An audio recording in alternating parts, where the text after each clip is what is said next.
whether or not the orders actually be.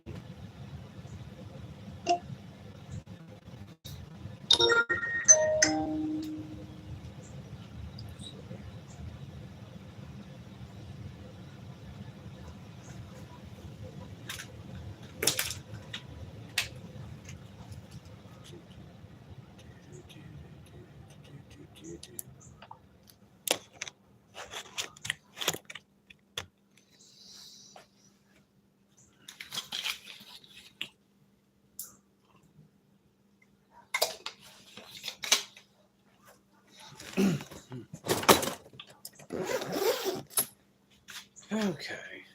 How you doing, guys? It's your boy. We finna head out, get some dashing tonight. Hopefully make $100.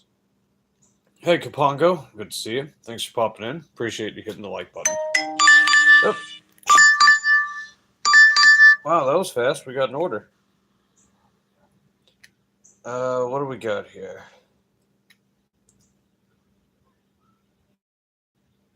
It's about 3 miles. So let's do it. Request on ship. Sure. Let's do that. All right. Let's rock and roll. So if we put this on the calculator, I'll put us at 44 and change. Cool. All right, let's go.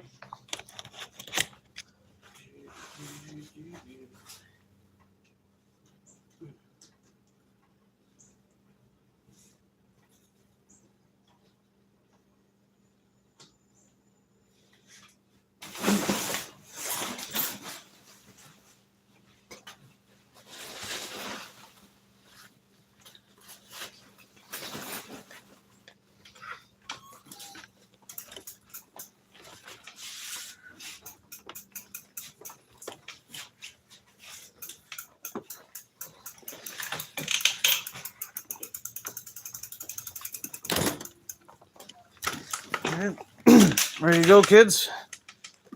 Oh, wait a minute. I dropped my glasses. Whoops. No, I'm not gonna need them right now. I'll just put them away. There we go. All right, that'll work.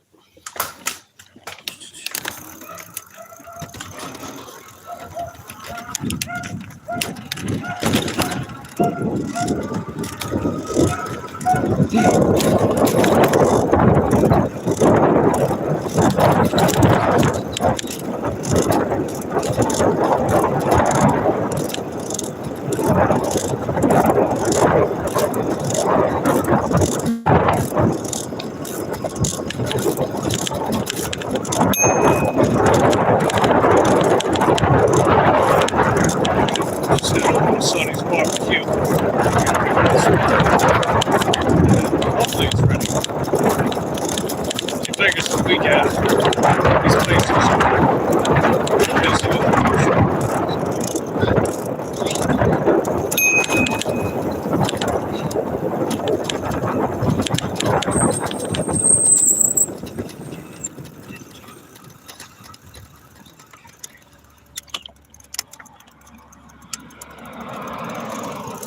We're good.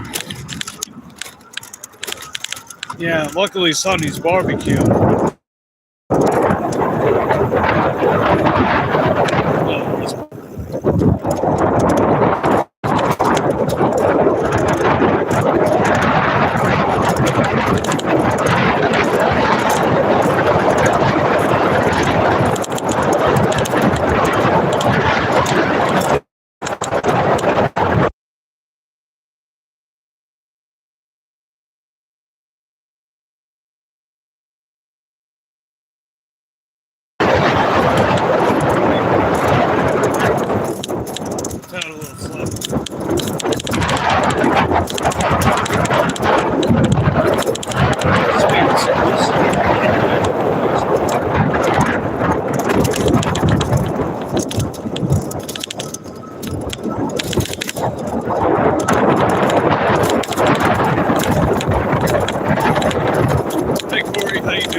Hopefully you're having a good day today.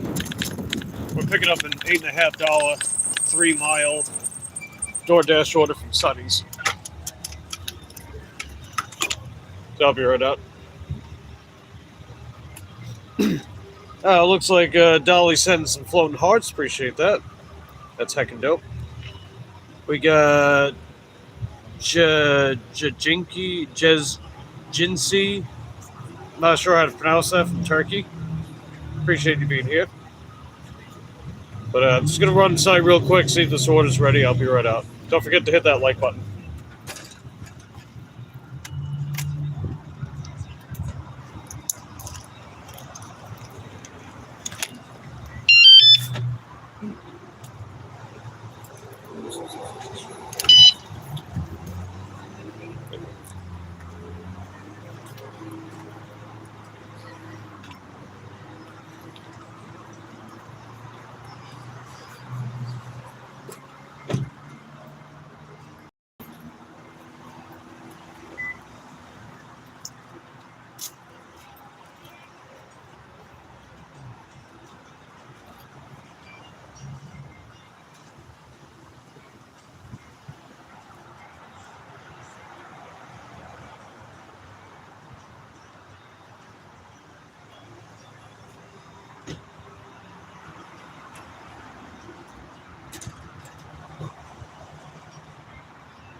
Okay, just made it back, guys. Oops, Daisy. Hold on. There we go.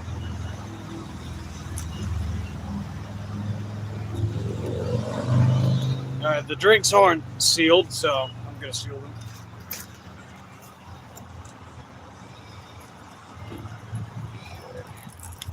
Don't forget, double tap, subscribe. Yes. Thanks, Corey.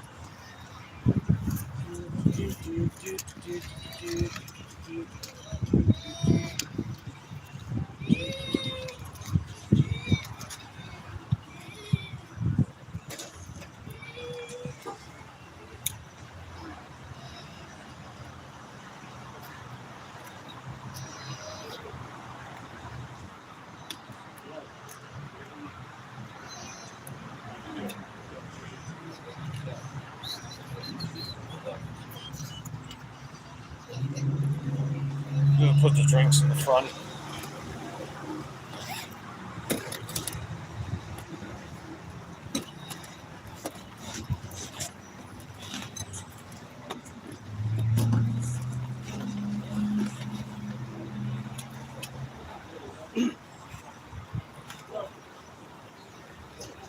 There we go. The drinks are sealed.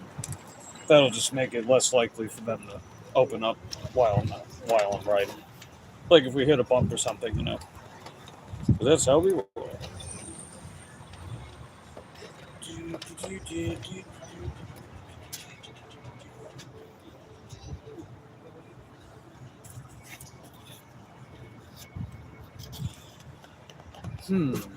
Oh, wait, I got an idea. I'll put the straws in the bag. Wow, they got a lot of barbecue sauce in there.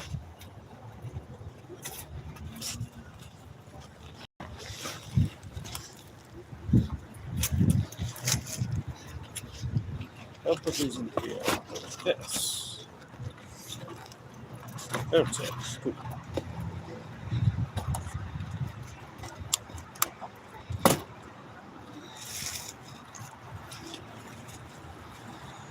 Yeah, not perfect, but it'll work.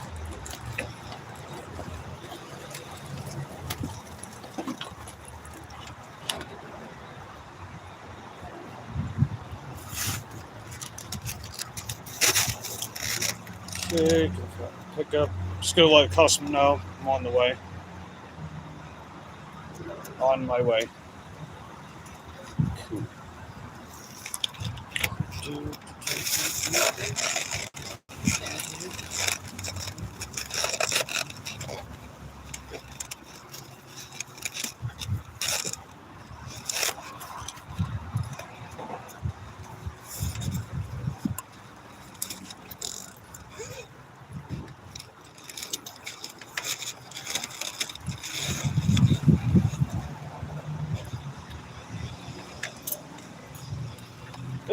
Oops, daisy.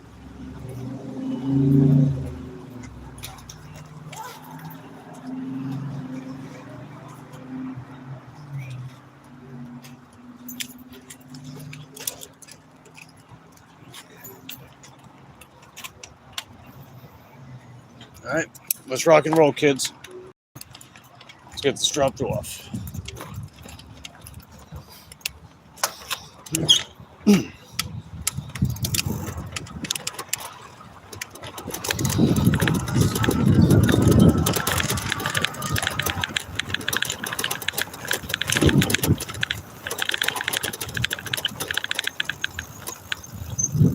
Yeah, the drinks are a good spot. So, nice.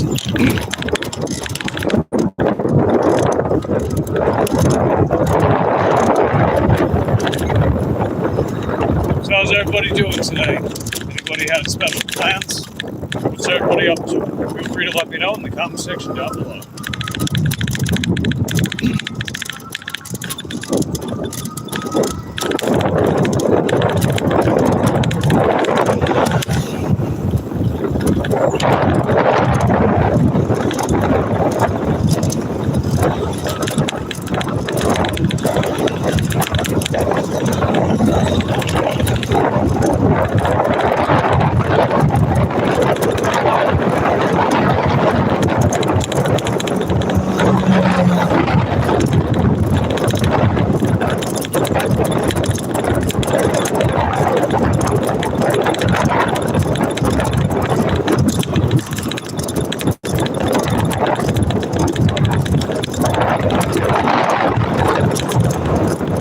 Hey Dean, how you doing?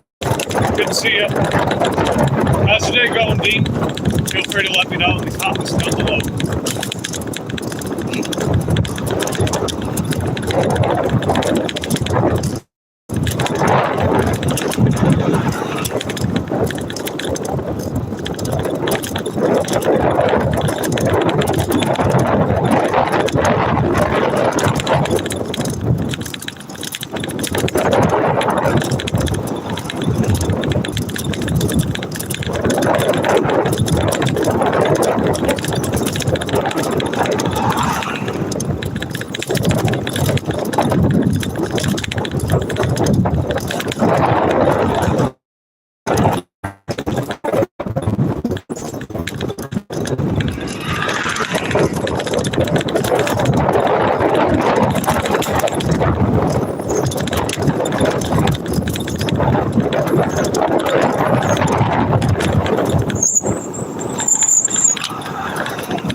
let's see.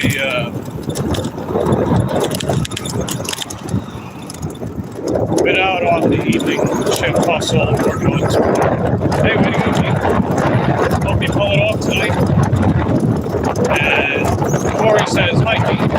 Dean says, hi. It's going to be a little over 44.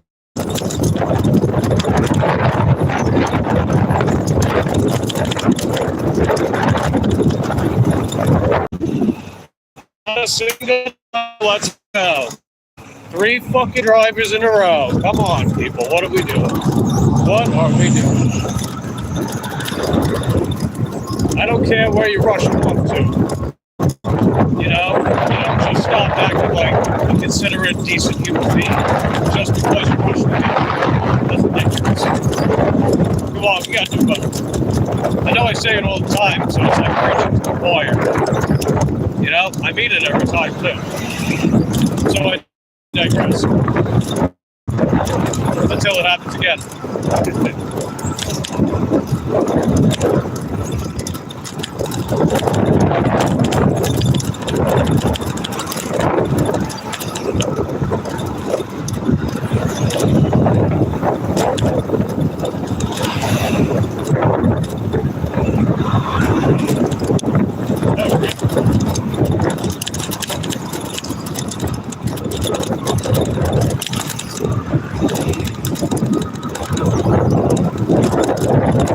I'll read that in a second.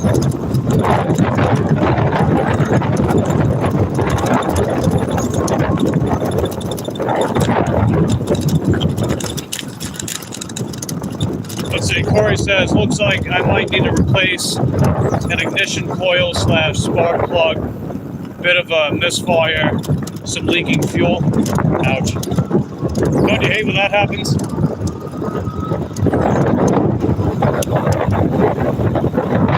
You figure that's another several $100s down the drain, right? You're going out there, you're making all this money. You're like, oh, look at all this money I'm making. Goes right back in the car. I know what that's like, man. It's rough.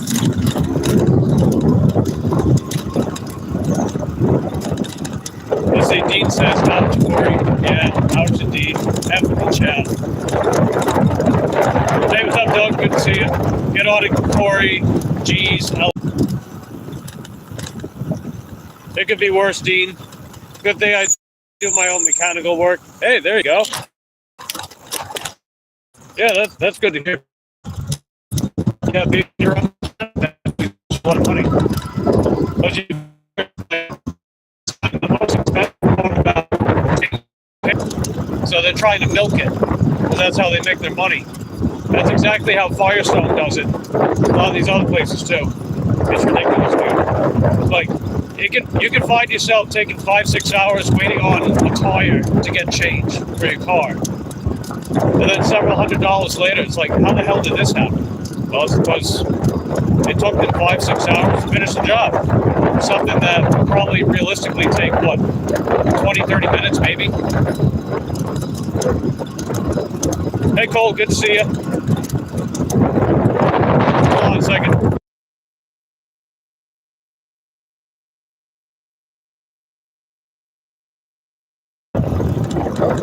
Excuse me. Is that a little flat? Not doing that in front of camera. You guys ain't listening to that. Leave that to the ASMR channels. Well, then again, maybe I get less views if I did it like that. Well, let's see. You get the bike tire fixed? No, I haven't done it yet. I got everything I need to do it. I just haven't felt like doing it.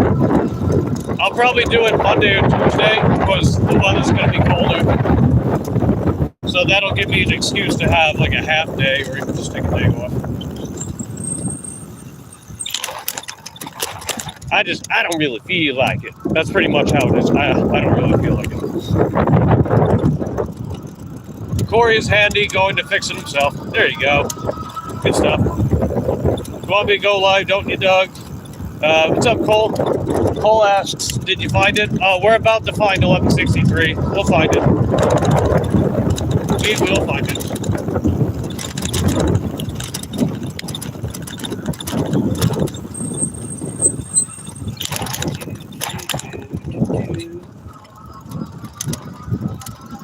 But let's see, Corey says, or Doug says, I like my Canadian Tire. The guys are honest. Even replaced my belt free last time I was there. Wow.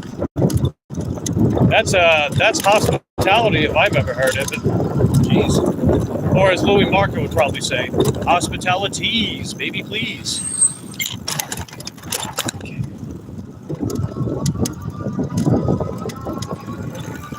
This way.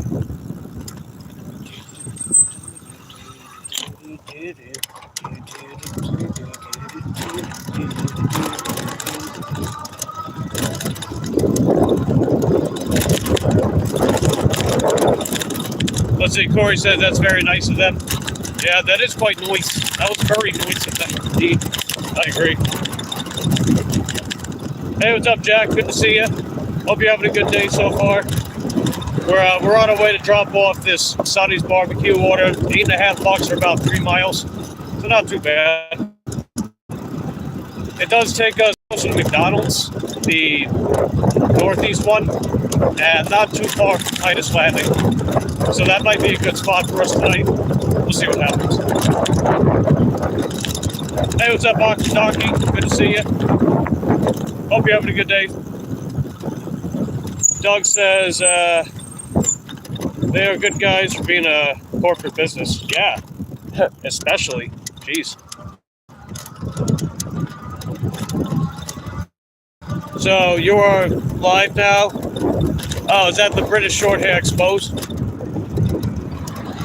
Yeah. I've actually been doing my bike streams for over a week and a half now. But yeah, I'm live. You figure dinner hours, gotta get out here, make some money. Nice dude, thing today. Mine was okay, dinner sucked. Yeah, I'm gonna be at $44 and change after this. I'm pretty disappointed for Friday. Definitely disappointed for Friday. It was very slow earlier today. But we still have plenty of time to capitalize on the dinner hours, you know. So if it picks up a bit and we make it to the $100 finish line, I'll consider that a success.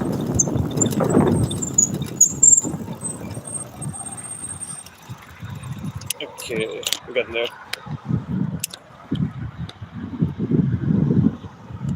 Yeah, is that the next one after Knox? Oh, the second one after Knox.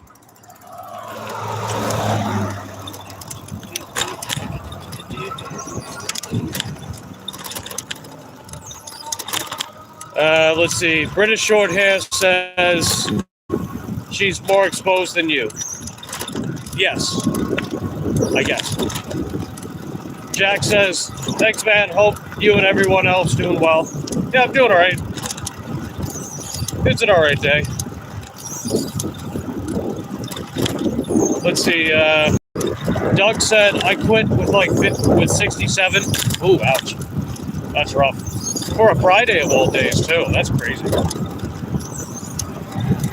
Like, Friday's usually a slam dunk day for me.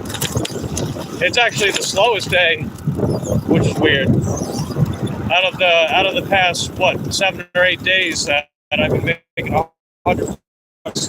Today was actually the slowest. But again, we got time for it to turn around, so we'll see what happens. Wife's sick, otherwise I would have stayed out. Ah, that's fair. I got you. That's understandable. Okay, so we got that. That's going to be on the left.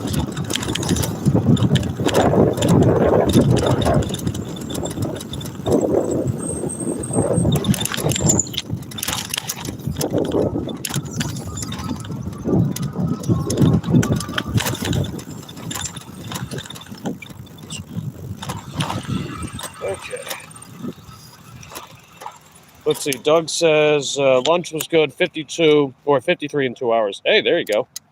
Doug also says, Doug, appreciate you popping in. You are heckin' dope. I'll be right back, guys.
I quest.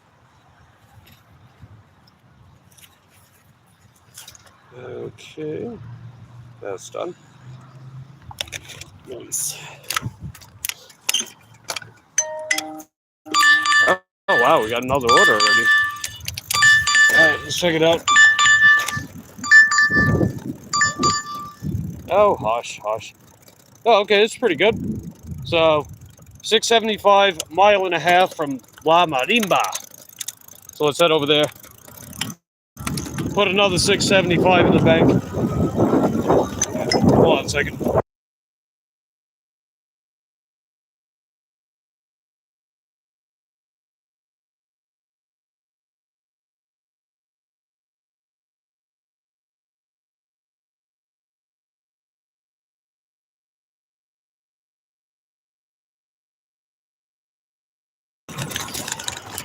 Alright. Decided to roll that. Anyway. So let's see, we had that 675 for this upcoming order. That'll put us at 5109, so about halfway to 100. Let's do it. Let's keep going.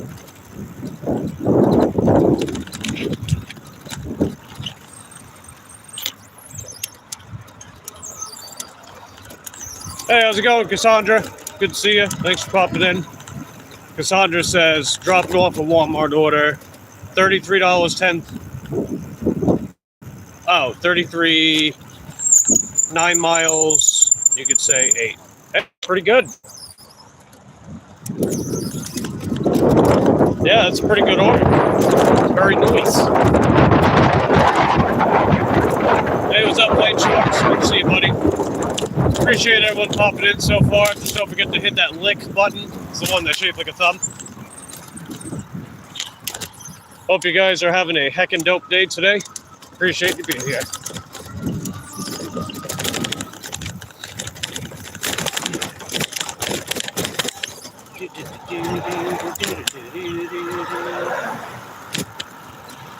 So they're not gonna try to go around it.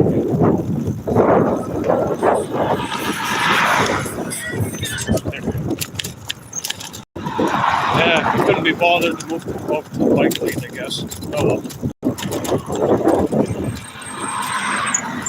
Let's see. British Short Expo says just got a PC set up. Hey, way to go! That's heckin' dope.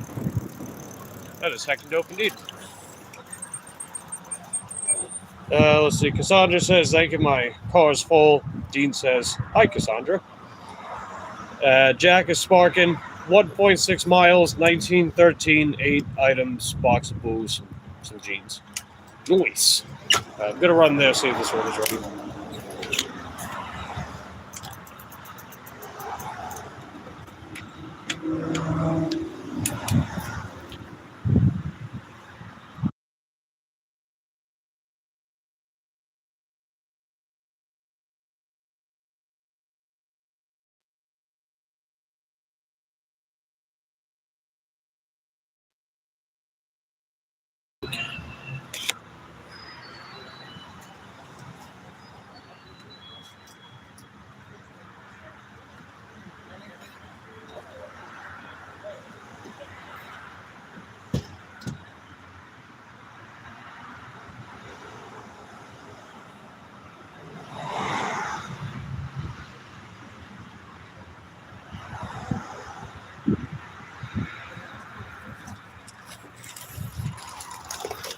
Alright, just got the order, guys.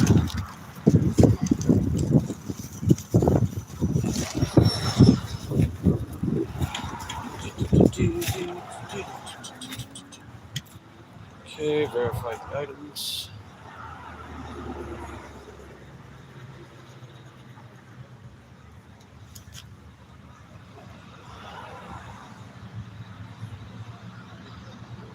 Alright, just let the customer know I picked up the order. So let's head over there. It's over by Murfield. Yeah, I know where Murfield's at. That's pretty close to Winn-Dixie, Dollar General. Maybe that'll be where we get our next order.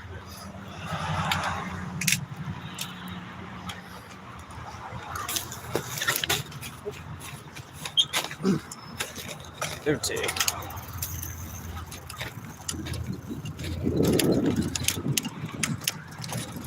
Let's see, Cassandra says, hey Dean. Jack says, good job, Cassandra.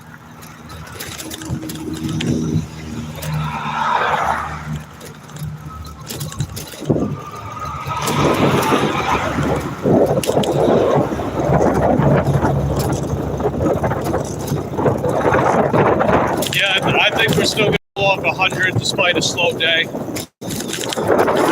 I think we're going to pull off it. We got these orders pretty quickly so far. I mean, I waited, what, like, not even 2 minutes to get the first order when we left today. And then followed up almost immediately with this one.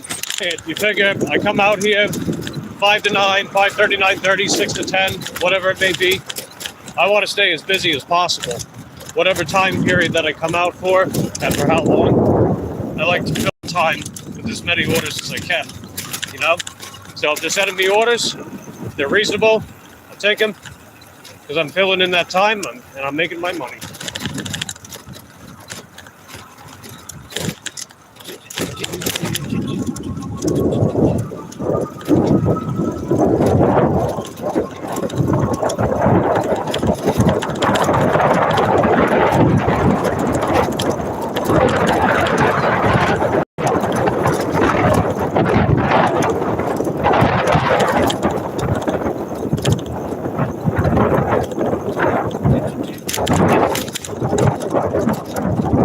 I got an idea for a Q&A question.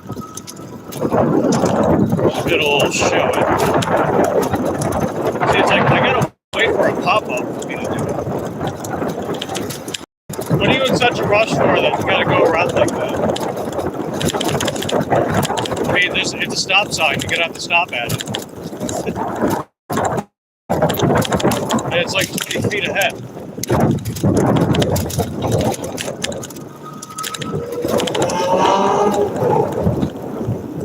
Ah, I missed the pop-up. Dang it.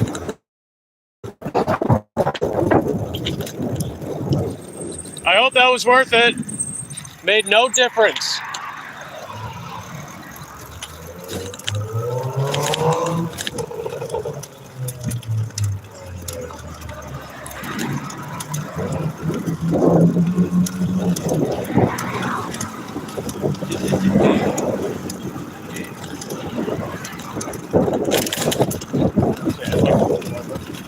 Good. Good. Sweet.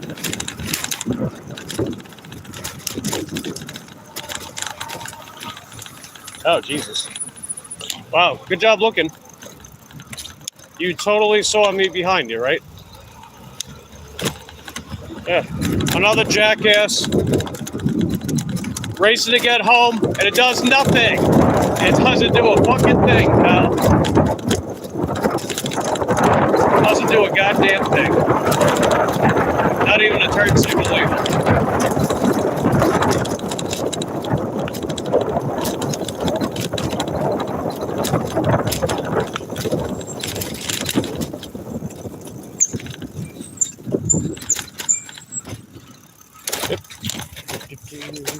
Okay, we're good. Let's see, goddamn idiots. Yeah, you're goddamn right. Right up here. Got it.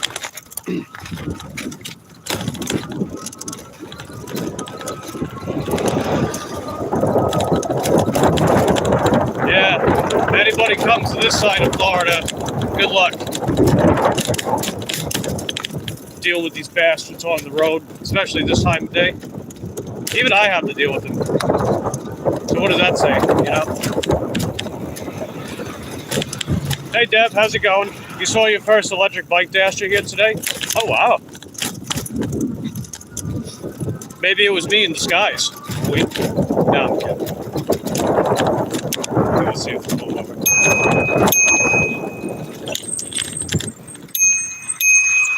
Pardon me. Pardon me. Thanks.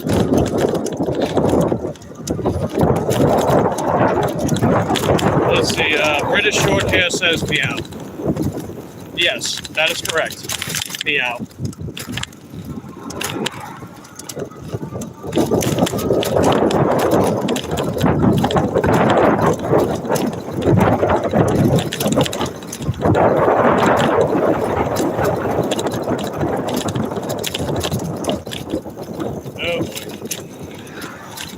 Oh boy.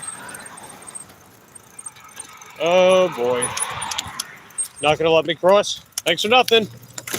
You're just another one of them. Another one of these hooligans that manages to get their license. Hope you're proud of yourselves.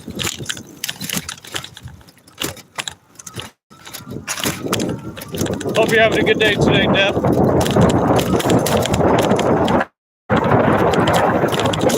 This is cool. This is cool.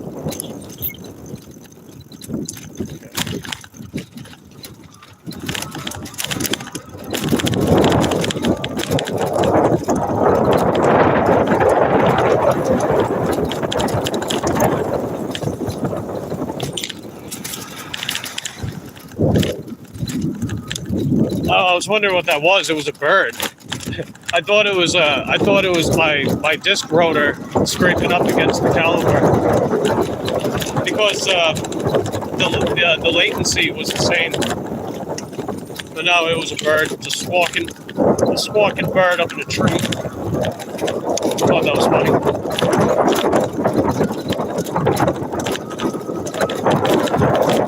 Yeah, we're pretty close to Quinn-Dixie. We're like less than a mile away. Not even a mile.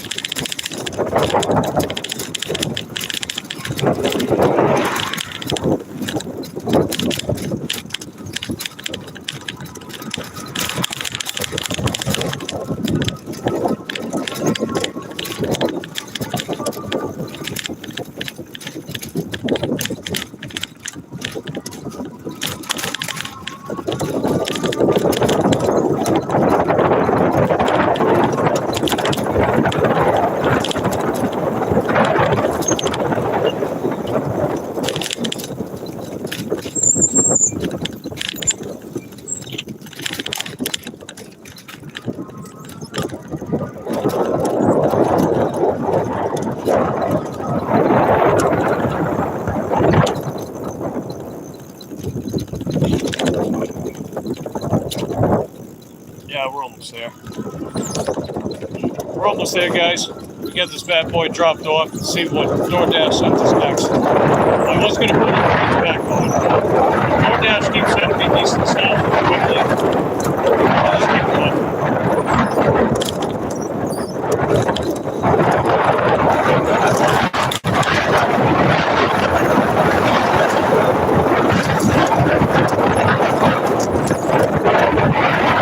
Slightly further again.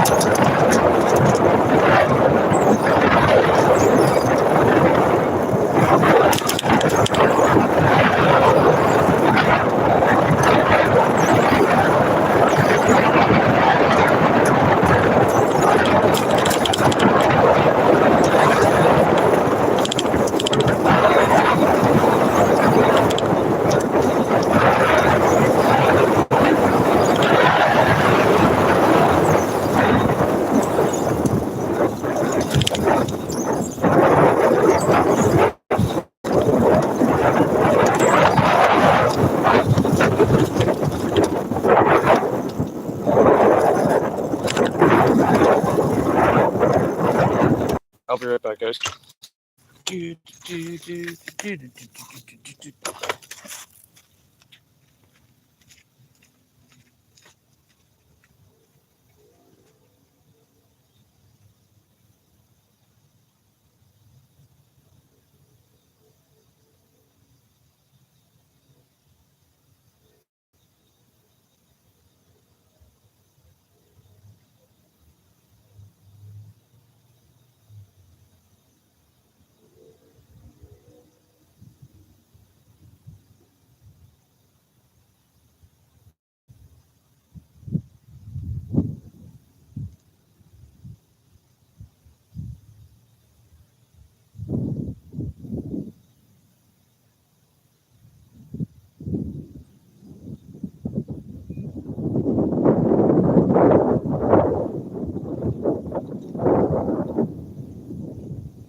Okay, what's next, DoorDash? What do you got for us? Let's see. British short hair says, "Love you, bro." Love you too, British short hair.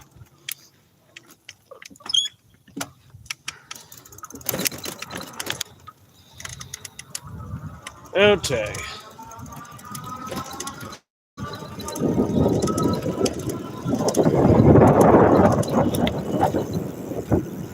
Don't slow down on me now, DoorDash. Don't make a fool out of me. I was just propping you up. I was just saying nice things about you, Tony Zoo. You know about how handsome you are and how good at your job that you are, and how we really appreciate everything that you do for us, Tony Zoo.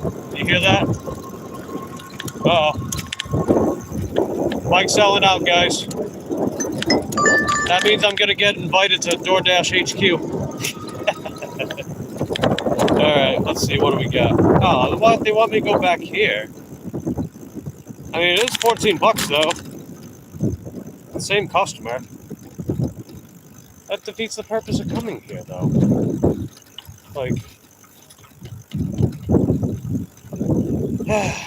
fine, I'll take it.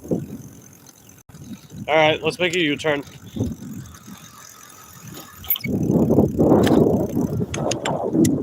Okay. Oh! Oh wow! Oh wow! Oh wow! Oh wow! This is good. Ooh. I'm gonna go with that. We got 1637 3.2. Ah, god damn it, DoorDash.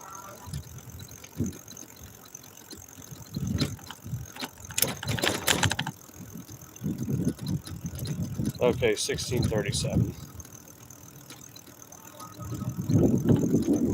Let's add that to the calculator. That'll put us at 6746. All right, I'll handle this one aside. I'll make up an excuse.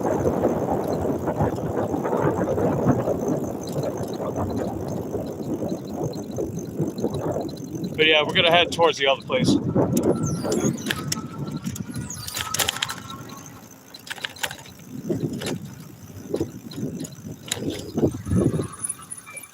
Okay, let's see the native bar. Is that the one I'm thinking about? Let me see. Yeah, that is the one. Okay. All right. I'll be back in a moment.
Okay. So I got unassigned from those orders without lowering my completion rate. So yeah, we're gonna proceed with the Uber Eats order. Higher pay, less miles, absolutely worth it.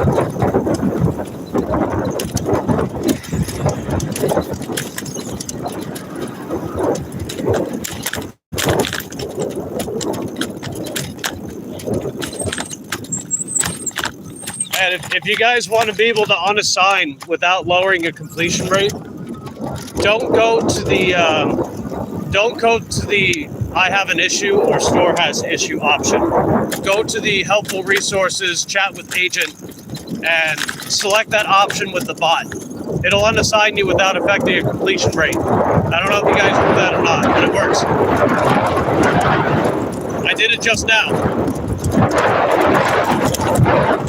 And I'll show you guys too, right? Completion rate still 100. No lies, no scams, still 100. But as you can see, no orders. So there you go. But yeah, we're heading over to Native Bar so we can pick up the Super Eats order. I figured too, it keeps me closer to Titus Landing. That's the whole reason why I came up here. I came up here because Titus Landing's going to be busy tonight. I don't want to backtrack, you know? That doesn't make any sense. Like, why would I want to backtrack towards that direction? Oh, wait a minute. Oh, hold on a second. 1525.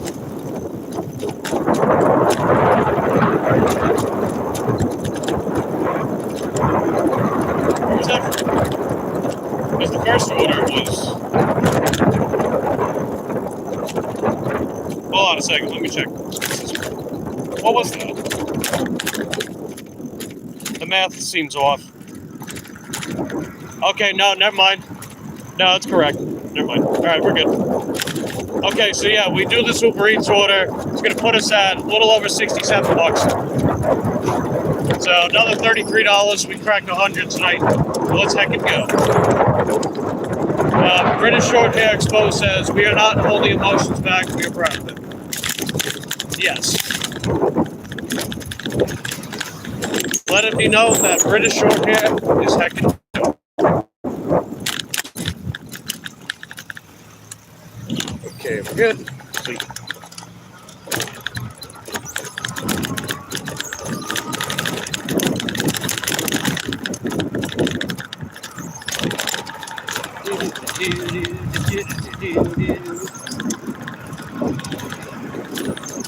Oh, just so you guys know, too, I'm at 67% acceptance rate on DoorDash, so, I mean, I don't really care if I have platinum or not, but, I mean, we're almost platinum again, so there's that, I guess. It's like, I guess the only thing that I would like about platinum from past experience, too, is, like, getting the catering orders and hidden tip orders. Again, I still think it's ridiculous that they have to hide the tip at all. It's cheap manipulation. But it is still cool to get orders like that, I guess. I don't know. But it's the catering orders that I think are pretty cool. And no, they're not actually catering. You don't cater them. They just happen to be heavier orders. Bigger, heavier orders. Compared to what you would normally get. Did I find 1163? Yeah, I found 1163. We found it. We did it successfully, Cole. We did it. Hurrah. Couldn't have done it without you guys.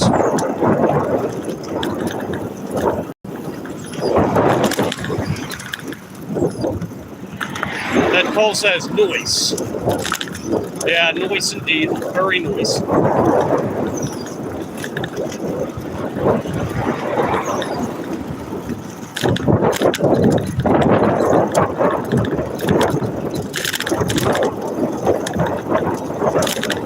But yeah, next time I'll have to show it on the screen what I was doing as far as unassigning that order without affecting the completion rate. I'll have to show that on the screen next time. But I did show my completion rate afterwards. As you guys saw, it was still 100%. because that's how we roll, man. We complete every order unless we get an exclusion.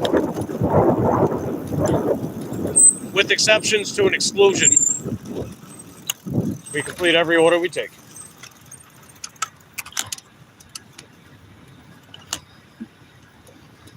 Let's see. You were 89.3 kilograms today. Maybe I get down to 84 in April.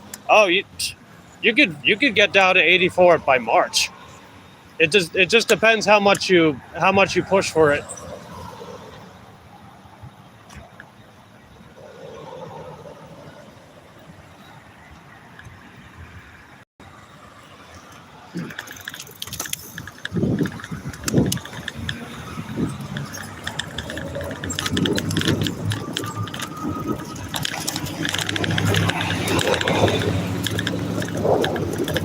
How? Simple, more cardio.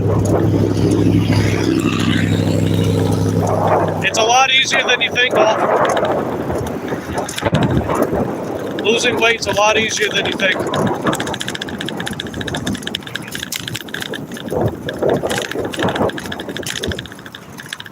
And you're not gonna kill your gains doing more cardio. As long as you're consuming enough fuel to energize yourself in the gym, push yourself with your resistance training.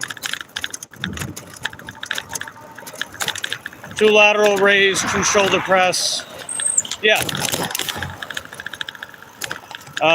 Instead of 3 lateral raise, 1 shoulder press. Yeah, I like the 2 shoulder press and 2 lateral raise more. Because you figure you're working more of the shoulder, right? More of the shoulder is getting more work. And the shoulder pressing is indirectly carrying over to improve your bench press too. That's why they want to get up. Because bigger shoulders, bigger, stronger shoulders supports the pec tendon during your bench pressing.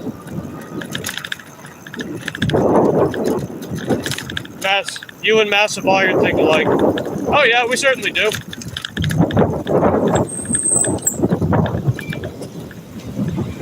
Constant gig work is good cardio. Oh yeah, that's why I never gain weight. I never gain weight because I'm always out. I'm always out and about. So even if I'm not spending as much time resistance training, I'm still getting in my cardio.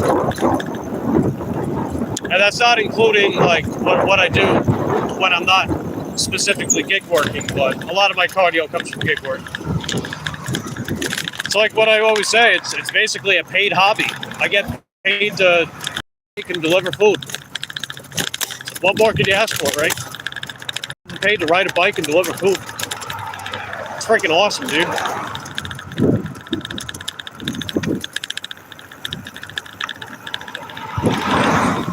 Oh, wait. The native bar. Hold on. I mistook it for the Orleans Bistro. That's okay. It's right in the Titus Landing Plaza.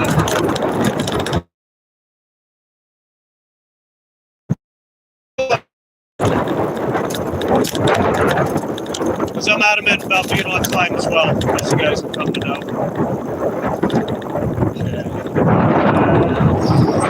Can't ride my bike over that, but I can push the bike.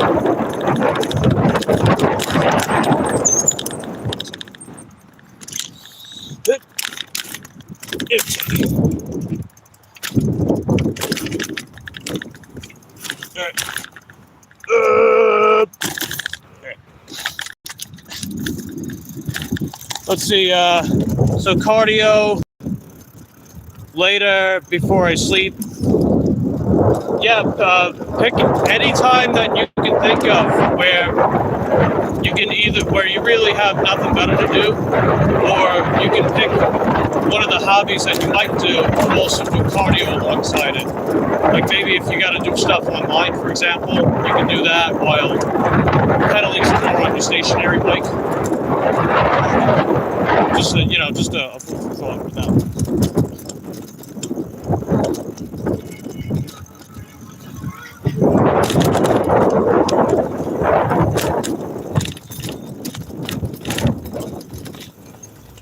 A week, not a month. Yeah.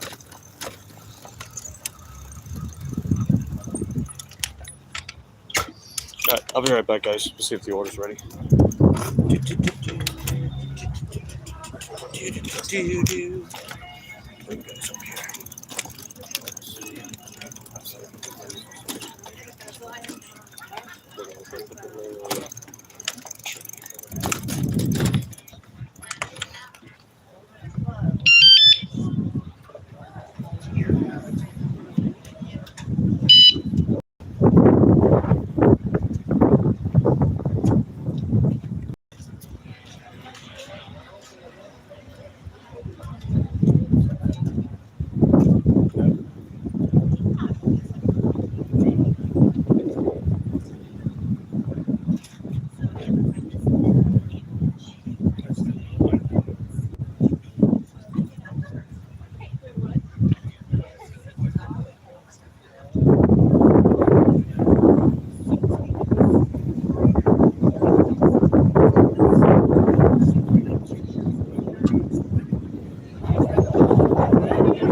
Last time, that's not the way to do it. They said it was going to be like a 20-minute wait. They said, we'll go over to Salsa and get a margarita.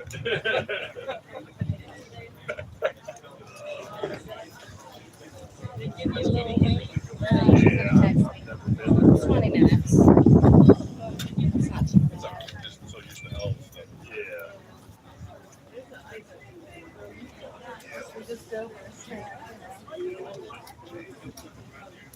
Yeah. Yeah, I try and go to a local place. I had this place in dinner at Dade City. Nice little building. Yeah. Authentic Italian section there. The guy was a professional kid. Professional soccer player in Italy. He comes over here because he wanted to be a student athlete. Because in Italy you can't be. It's one or the other. He ends up in Iowa. He spent 2 years there, and then he ends up somewhere else, and now he's here in Florida. And then he goes back and coaches. Yeah. Yeah, it's funny. Nice to see the soccer in a cast iron pan.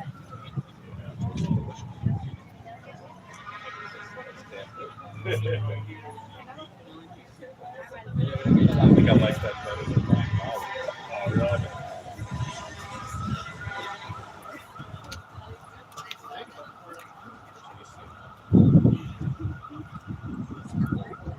Say liver.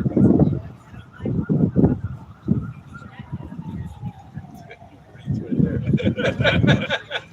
Yeah. Got a hot box. You can get that for yours. For retirement.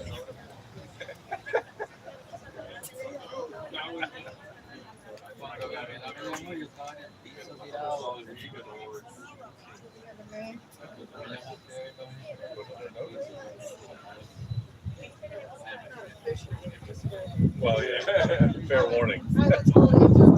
Yeah, fair warning.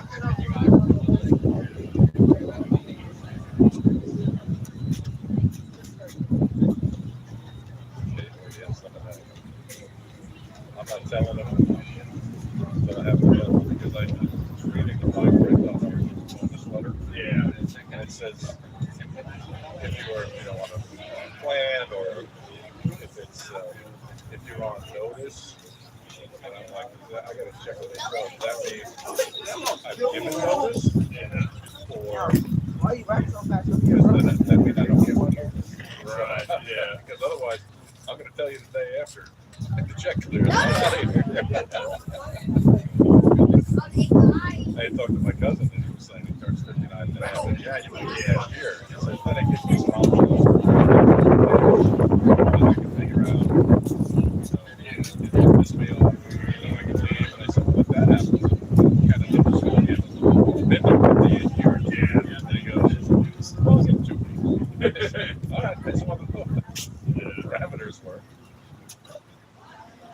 cousin just today was her last day after 4.5 years at Verizon. Thank you. Yeah, New Jersey.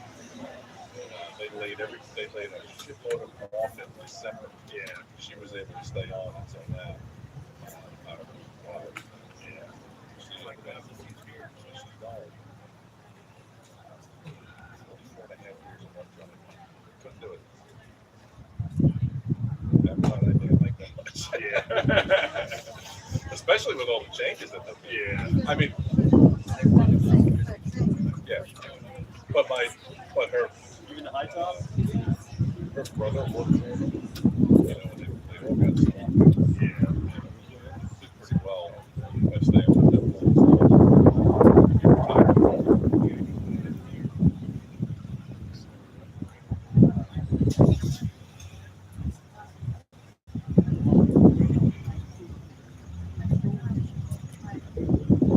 No rumblings of another wedding. Yeah. No prospects. Some cheesehead somewhere. Yeah, actually, Lisa started dating a guy, so she is funny because she wanted to go skiing, and none of her friends skied, and she doesn't, so she went on the dating apps, and I guess the guy's like, yeah, we'll go skiing, and he's an engineer and a civil engineer, and they actually hit it off, and so they've been seeing each other for a little bit. He's like, what's the story we're going to tell our parents? And he's like, wait, well, I can't tell my parents that you've been on a dating app. And Elisa's like, oh, my parents already know. They already know the whole story. So he likes the line dance, she likes the line dance, so that's the story they told their parents. His parents? Yeah, his parents. I don't give a shit. That's how I think Michaela and Chris met on, I think, Tinder or something. Is that right? So, yeah. And so did Michaela's roommate and her fiance. How else are you going to meet people? I mean, what difference is it that, Tracy picked me up at a bar, so what difference does it make?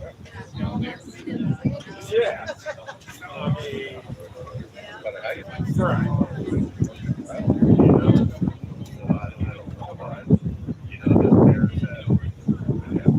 I'm just checking because I always miss these things. Oh, maybe. Well,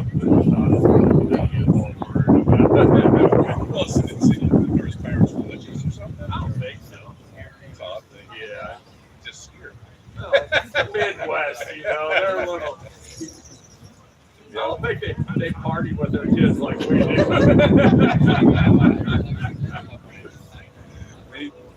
I was talking to that guy, that Italian kid from when he was in Iowa. I said, I went there back in 1973. I went drunk. Hit the state line. From the time we got to Marshalltown, Iowa. And I said, and their idea of pizza was Pizza Hut. Yeah. And there was only 3 things to do there. You go to Pizza Hut, you go to the county city pool, and you go to the bowling alley. And it was the first time I'd ever seen a bowling alley on one level. Like 80 lanes. It just went.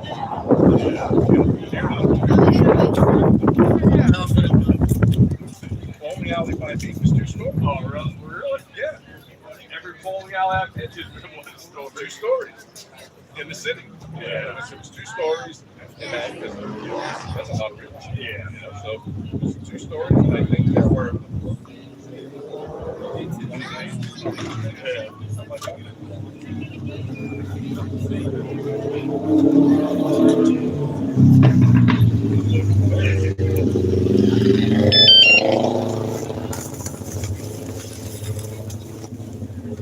It was a shock to me that it went like that. I mean, schools when I came down, blew me away. That they use so much real estate. Spread the campus out for elementary school. Absolutely. Mine was 5 stories tall. We got our exercise going up and down the stairs. And Lori's saying that every winter invariably because because they have stairwells. Right. Okay. Confirm the order. I'll catch up with you guys in a second. On the bottom floor. And it goes straight up. You open the door and go, whoa! Shit, I'm thinking of Okay. Oh, Waterside. I know where that's at. Cool. We're good. high school not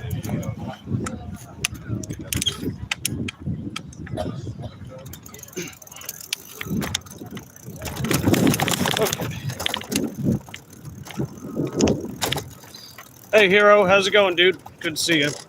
We got this banger Uber Eats, paying $16.37 for under 3 miles.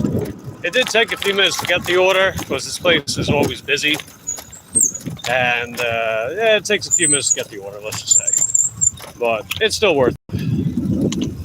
Hope you're having a good day today, Hero. You out there making some money?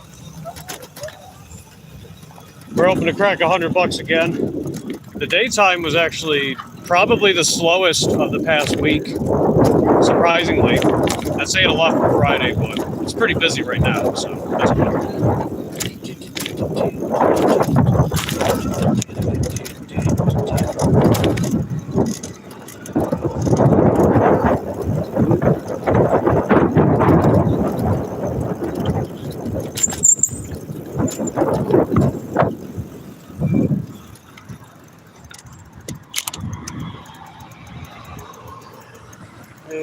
Come in! Okay. Let's see. How do I deal with drinks? Oh, I got all kinds of stuff. So my front basket, something from the bike, helps keep everything nice and snug. And I have drink carriers on the side of this bag, and I have drink carriers inside the big bag. So I can realistically hold 12 to 14 drinks safely without spilling. And I never spill drinks. I also never break eggs.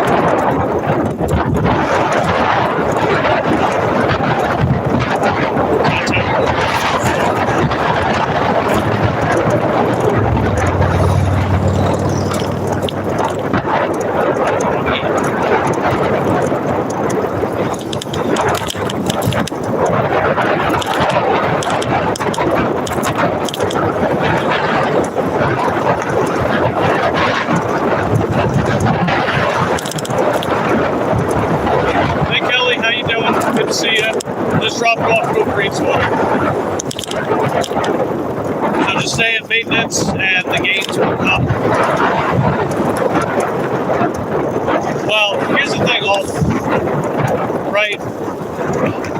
You're not enhanced, right? You don't take performance enhancing drugs. So you're not going to be as big as you envision yourself. You can definitely gain a lot of muscle throughout your lifetime. The average male should be able to put on 30 to 50 pounds of muscle pretty handily if they have a consistent and solid resistance training program. But people can't naturally be as big as you think without having a lot of fat. So you run into a crossroads of, do I want to have a lot of muscle for my size and not be very big because I don't have a belly, or do I start taking performance enhancing drugs where I can be simultaneous and bigger, stronger, and leaner? You know, you have to pick. You can only pick those 3 options for that. And if you have all 3, you're not natural. And I know that's pretty hard for this one. This one is bad. $8.98 for 6.1 miles. No thanks. Like, you can't be big, jacked, and lean all at once natural. You can't. You just can't. Unless you have, like, world's greatest genetics for that stuff. And they likely, if they have incredible genetics for that, they're probably still not natural anyway. Because why would they? Why would they?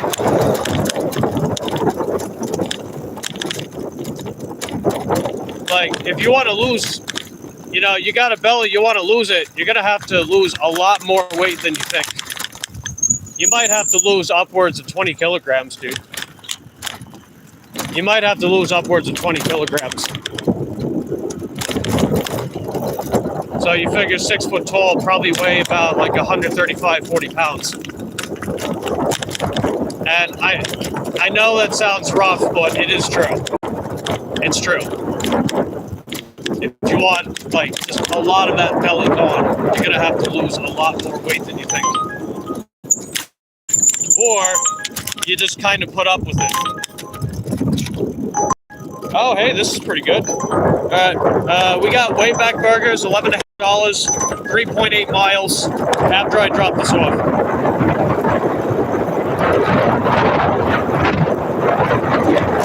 So that'll put us at 78.96.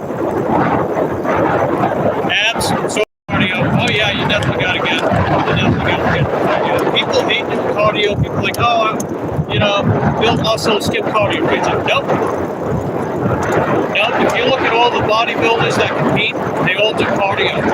They all do it. And the ones that don't look particularly lean, they skip their cardio. Natural and or not, doesn't matter. Gotta do your cardio. All right, 302, 362. All right, coming up ahead. Yeah, you got to do your cardio. You can't skip it. You can't make exceptions. And if you're not lean enough now, and you want to get leaner, you got to do more cardio. It's not necessarily about eating less, because activity is energy demanding. You need energy, right? How do you get energy? You eat. You got to fuel your performance, right? Do you drive a car on an empty tank? No. You got to put fuel in the car. I'll be right back.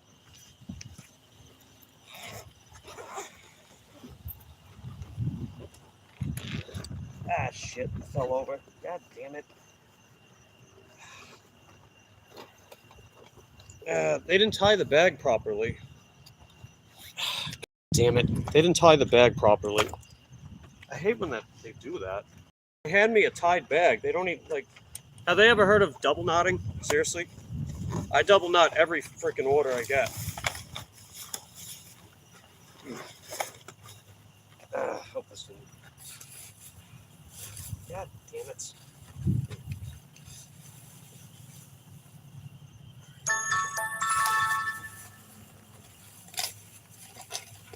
What the hell? Why did they do that? Okay.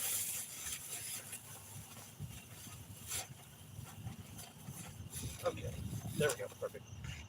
Oh, thank God, nothing spilled. Good. We got a shipped order. I'll check it out.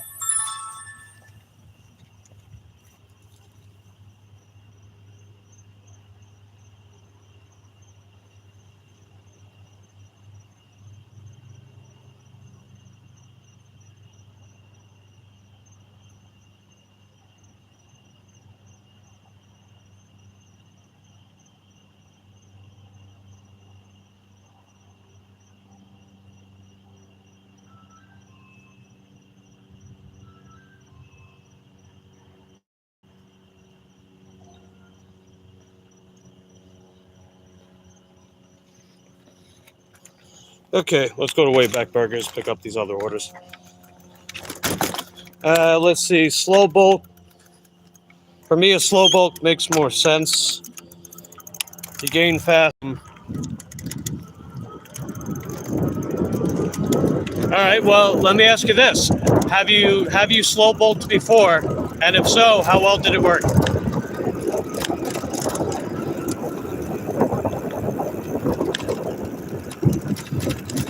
I mean, again, if you have a belly, you've already bulked. You've already bulked enough. You can't magically get rid of your belly by adding more weight to your frame. You can't add weight to your frame without adding belly fat too. You just can't. I mean, look at how bodybuilders bulk into their off season. they always gain body fat because you can't gain weight without gaining body fat. You don't really can, sort of, is with performance enhancing drugs. You just can't. You're gonna gain body fat if you go in a bulk. It doesn't matter if it's slow, it doesn't matter if it's fast, you're gonna gain body fat. If you already have enough body fat, you've already bulked enough. So you gotta make a tough decision. Do I just deal with having a belly? Or do I cut down and find myself quite a bit smaller and not filling out clothes as much? Because I mean, you know, you're gonna lose your belly, that also means you're gonna lose fullness in your physique. You're not going to look, your muscles are not going to look as full. They're going to look flatter and more depleted. Now, that's not to say that you're going to be small, right? Again, you'll have a lot of muscle. Nope, haven't done it. It's not going to work, dude. I'm telling you, it's not going to work. It's not going to work any better, any less than what you've already done. That's why it's a waste of time. You're not going to get any real benefit from it. This idea of lean bulking is a fucking fallacy that needs to die already. It doesn't work. It's just taking a bulking phase and stretching it out for months and months and months and months and months. It's a waste of time. Whatever your target goal is, just if you have to gain weight to get to that target weight, then gain it in a timely manner, probably no more than 3 or 4 months, and stay there. That's why it's called a phase, a bulking phase. It's not a bulking season. That doesn't make any sense. Bulking season. There's no such thing as a bulking season. The bulking phase is part of an off season. The off season is when you reach your target weight and you stay in that weight range. You stay in that weight range because that's the weight range where you can most optimally optimize your performance in the gym. You're putting on strength, you're putting on lean tissue, you're getting bigger and stronger, and then you spend enough time doing that, and you need to spend a lot of time in that phase if you need to put on a lot of muscle. Every time, like, take a lot of these bodybuilders that compete, for example, natural or not, take a lot of them that compete. The next time that they go on stage, they don't put a significant amount of muscle on their frame without compromising their conditioning. So they'll come in bigger and fuller, but they'll also look less lean. And they might have a thicker waistline too. You're not going to gain and you figure, right, that's a 2-month period. So you figure they take no more than 3 or 4 months to reach their target weight for the off season. They spend the rest of their off season in that range until they decide to compete. And then when they compete, they'll spend the next roughly 12 to 16 weeks, roughly about 12 to 16 weeks dieting down. So yeah, you're going to lose a little bit of muscle doing that. That's inevitable. You can't lose weight without losing muscle in that process. But you're going to net enough muscle, assuming that you have more muscle to gain. And assuming that you spend enough time acquiring that muscle. Because if you just immediately go back to a cut, you're not giving your body the time it needs to gain the muscle. It's not going to work. You don't just bulk and then immediately cut back down. People do that, and I'm like, and then they look the same the next time that they cut down. They look exactly the same. They haven't put any muscle on because they haven't given their bodies enough time to actually gain muscle in the first place. You need to spend time gaining muscle. You know, it's not just bulk and cut. It's time. You need time. If the body doesn't have time, it's not going to change.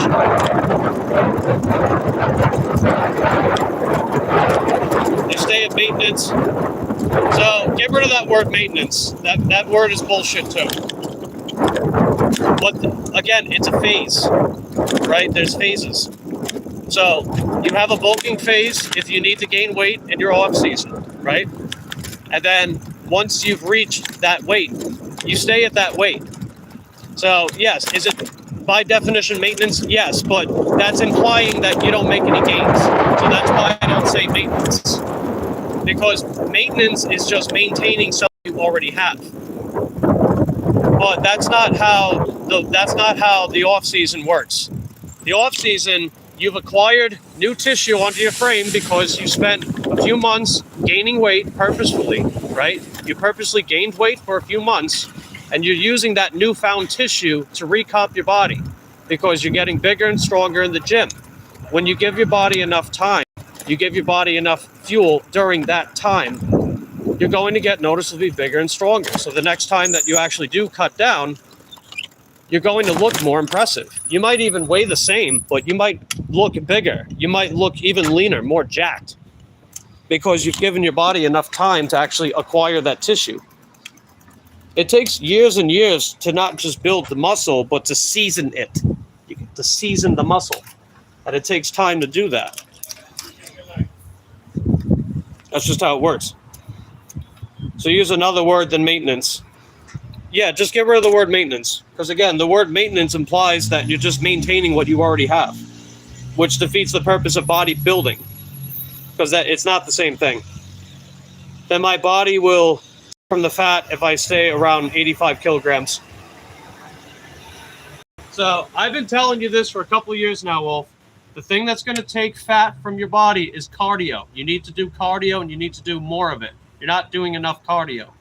I'm leaving it up to you because you need to, sometimes you got to figure out by application. You need to do more cardio. And if you still got a belly at your weight, you're not doing enough cardio. You do more cardio, you're going to feel more impressive, you're going to look more impressive, and it's not going to kill your gains. It's damn hard. It's not hard. It's not hard. You're overthinking it, Ulf. You're overthinking it, man. You're overthinking it. Forget about gaining weight. You don't need to gain weight. You're heavy enough. You don't need more weight. You don't need more weight, so forget about bulking. Forget about cutting. You don't need to cut, because if you cut, like, what is the purpose of you cutting? You know, what is the purpose? Because all you're going to do is go back up to the same weight, and you're going to feel the same. You're going to look the same. It doesn't work. It's not going to work. You need to do more cardio. Plain simple. You need to do more cardio.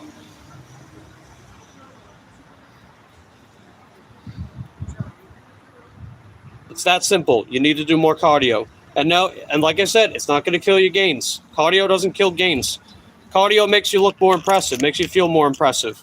The bodybuilders that look super freaking ripped on stage when they compete, or whenever they're going for a photo shoot or some other thing, you know why they look impressive? Other than possibly not being natural. But assuming that they're natural, they look so impressive because they do a lot of freaking cardio. They do a lot of cardio. When you're doing all the cardio, you're depleting your glycogen stores. You're using up the fat in your body. You're not killing more muscle. You could get rid of more belly fat, stay around 80-ish after a year. No surplus. You don't need a surplus. You have a belly, dude. A surplus is not going to help your belly get smaller. So honestly, if I were you, I would just go down to 80 kilograms, stay at 80 kilograms, do more cardio. And the only reason why cardio might affect your performance in the gym is because you need more energy. And you need more energy by what? Eating. Fuel your performance, right? Fuel your performance. You got to eat. Got to eat. Anyway, I'll be right back.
All right, we got the orders.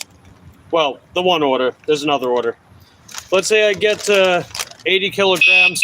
Up. Stay around that weight. Get bigger and bigger. No bulk, no cut. Yeah, no bulk, no cut. Get down to 80 kilograms. Do more cardio. Keep pushing yourself in the gym. And again, if you're not feeling enough energy with the added cardio and everything, that means you got to eat more. And eating more doesn't inherently mean you're going to gain weight.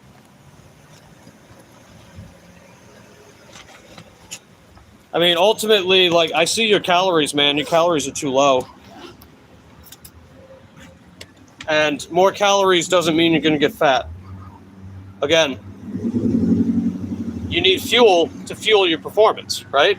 And energy demanding activity needs energy. How do you get energy? You eat. Energy doesn't just magically appear. We all know this. It doesn't just magically appear out of thin air. You get energy from food. So if you're not able to push your cardio much, if you're not able to push yourself in the gym as much, it's because you're not adding enough fuel to the car. You are the car. When you go in the gym, you are the car. What does a car need to move? What does a car need to function? It needs fuel.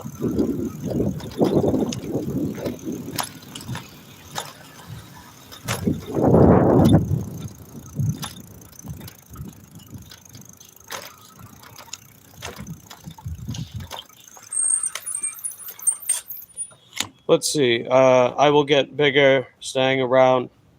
Yeah, it is that easy, man. I've been telling you for a long time, dude, but you're stubborn as hell because you keep bulking and cutting. And I'm telling you this because I want you to succeed, and I don't want you to keep spinning your wheels in the gym. I mean, you're definitely adding muscle. You're getting stronger when it counts, which is great, you know? But when it comes to the weight stuff, you got to stop the bulking cutting shit, man. It's you don't need it. You already you this, right? You have this already. You don't need to bulk. You already have this. You've said yourself. You've said yourself, man.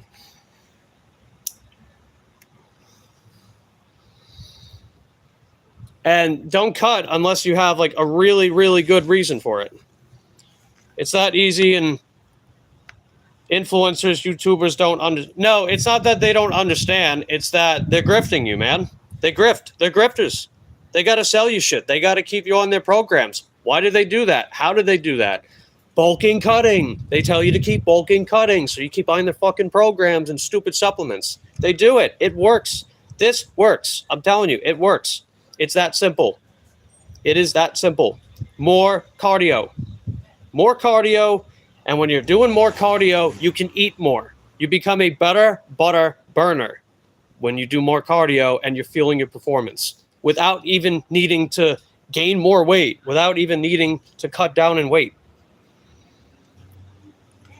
Even AI, well, it's probably not putting it in properly. The body just uses the fat if it wants from, well, fat can be burned. How do you burn fat? Physical activity. And you don't need AI to tell you. This is fucking scientific too, man. Fat can be burned. How do you burn fat? Cardio. Physical activity. And if you're not burning enough of it, it means you got to do more. You got to do more. I'll be right back.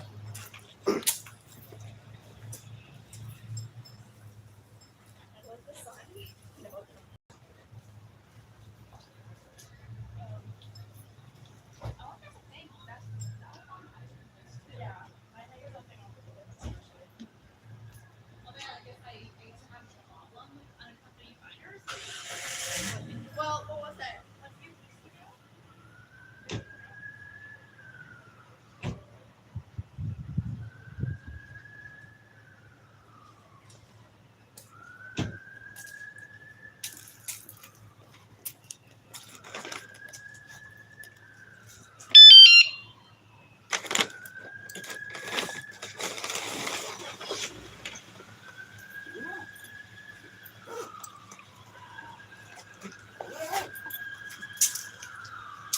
Okay, we got to go to 1020. I know where that's at. Oh, sounds like you got an emergency. Oh, then again, it's Friday night, so there's that.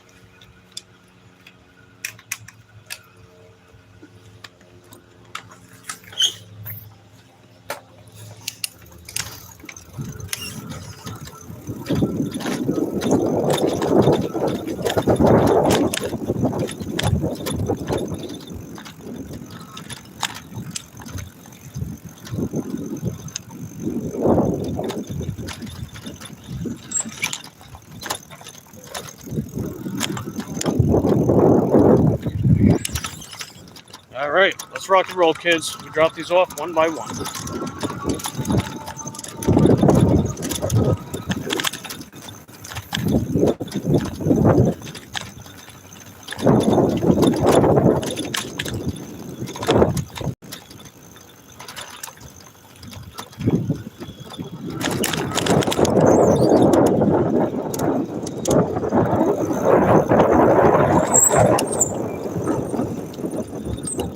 So you recommend getting down to 80 kilograms?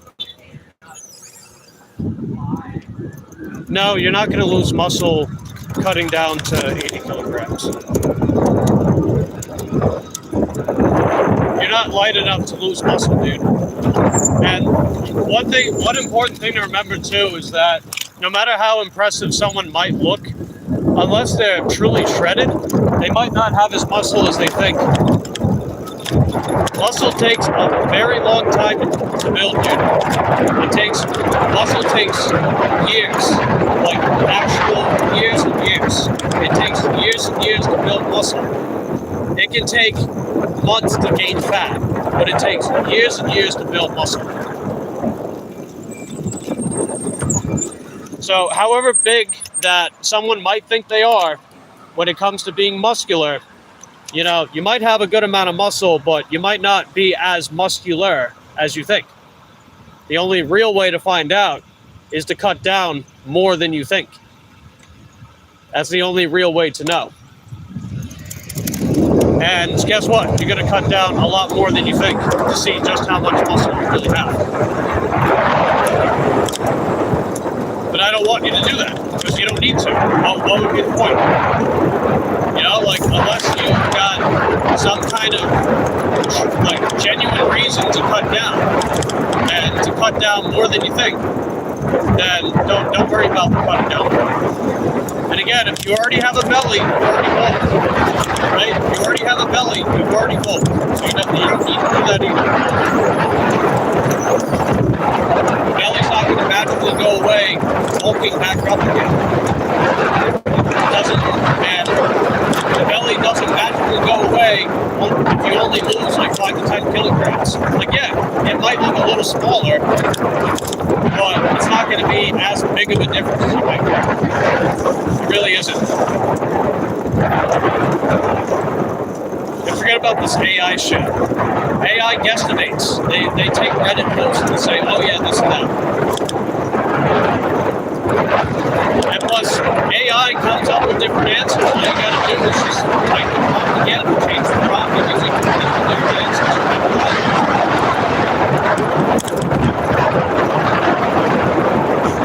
That's why I don't look for YouTube. It's just figure out yeah.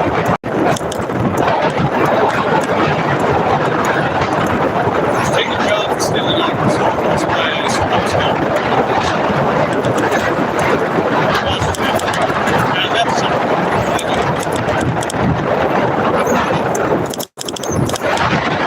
yeah, just get down to 80, stay at 80, and no more cardio, stay at 80. If you're gaining weight, you're not doing enough cardio, or you're eating too much. But honestly, looking at calories, you're just not eating enough. It means that you're not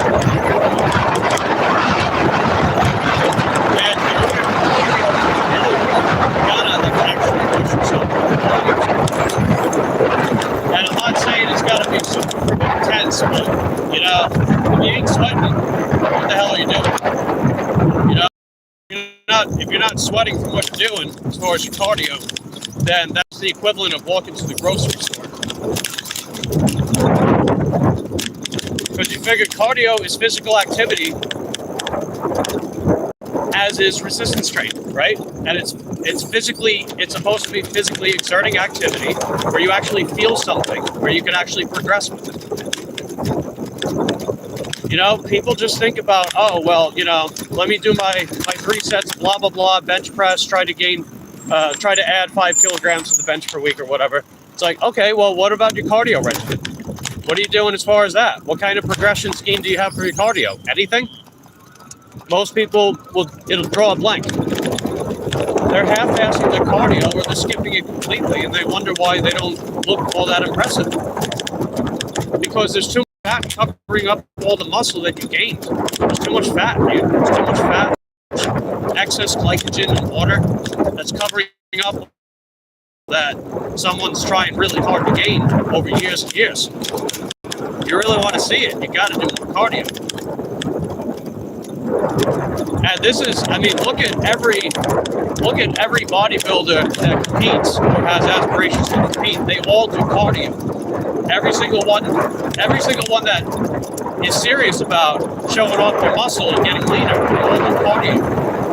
And especially during their cutting phases, because again, how the hell are you going to see the abs? How the hell are you going to razor-like obliques or well-separated biceps and vascularity? You're not going to see any of that if you're not doing enough cardio. Even in the off-season, do cardio. I mean, obviously, your cardio regimen's going to change if you were a bodybuilder in a bulking phase versus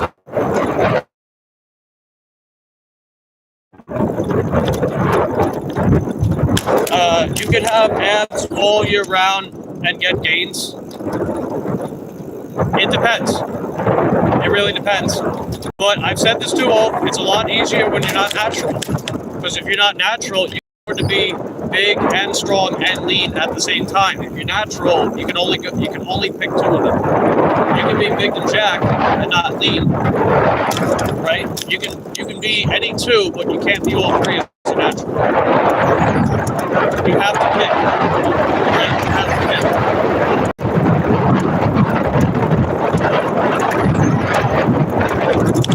Well, forget about the semantics, dude. It's just ruining your experience in the gym. Cut down to 80 kilograms, right? This is very simple. It's very simple. Just do this, and you'll be fine. Get down to 80 kilograms. You weigh enough. You weigh more than enough. Get down to 80 kilograms. Do more cardio, eat more food, and keep making progress at the regimen that you already have.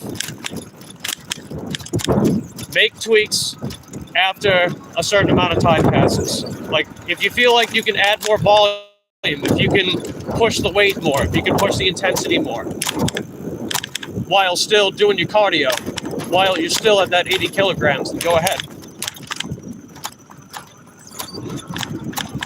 When I was prepping my way to a 405 squat, for example, I stayed the same weight. I didn't gain weight, I stayed the same.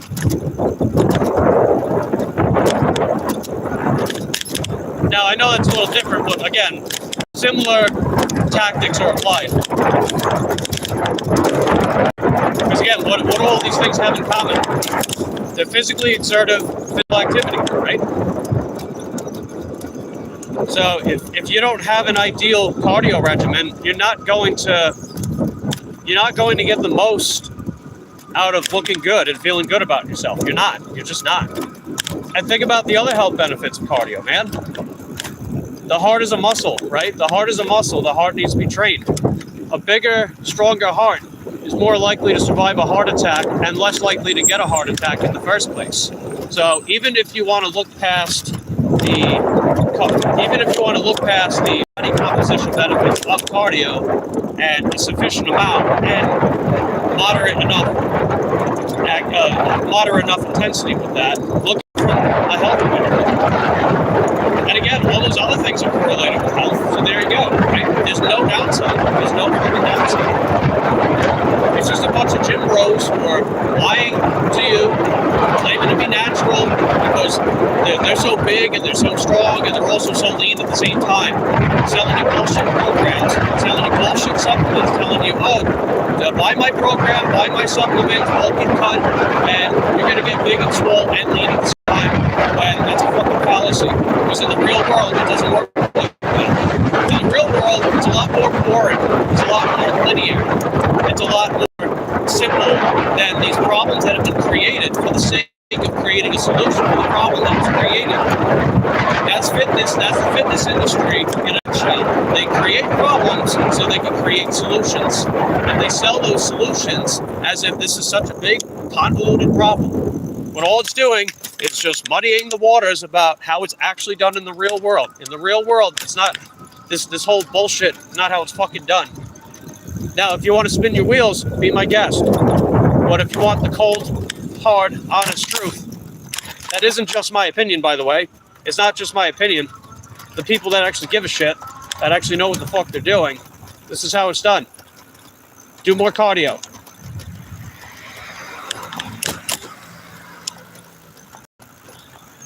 Where can I do cardio?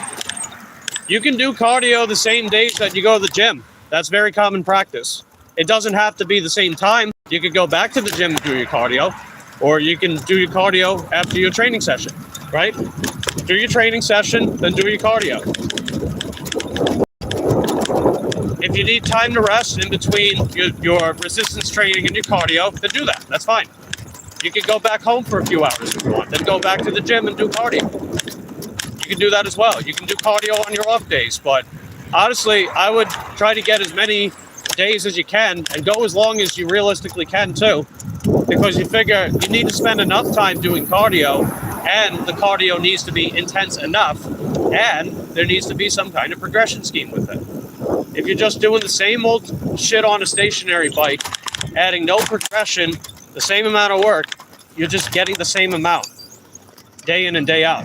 You should be able to progress with your cardio.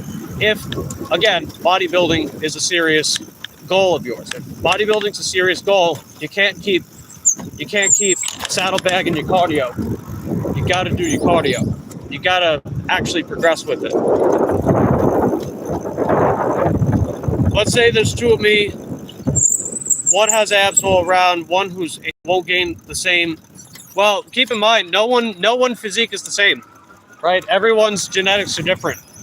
So, how many fat stores you have, where the fat stores are at, where they're emphasized on your body, how much muscle you can realistically gain naturally. That's all genetically varied. But the principle is applicable overall. Again, modifications where needed. But the principle still applies, right? How to build a muscle, you train it. How to get better at cardio, you do it, and you do more of it.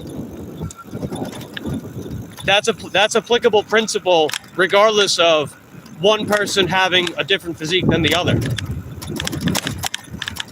Like a bicep curl helps build a bigger bicep, right? Does that matter what your individual physique is? No, because if you do it, the bicep will get bigger because it's called a bicep curl, right? If it only applied to people with certain kind of bicep genetics or whatever, then I guess we're all fucked then. But obviously that's not true. All right, let me go drop off this first order. I'll be right back.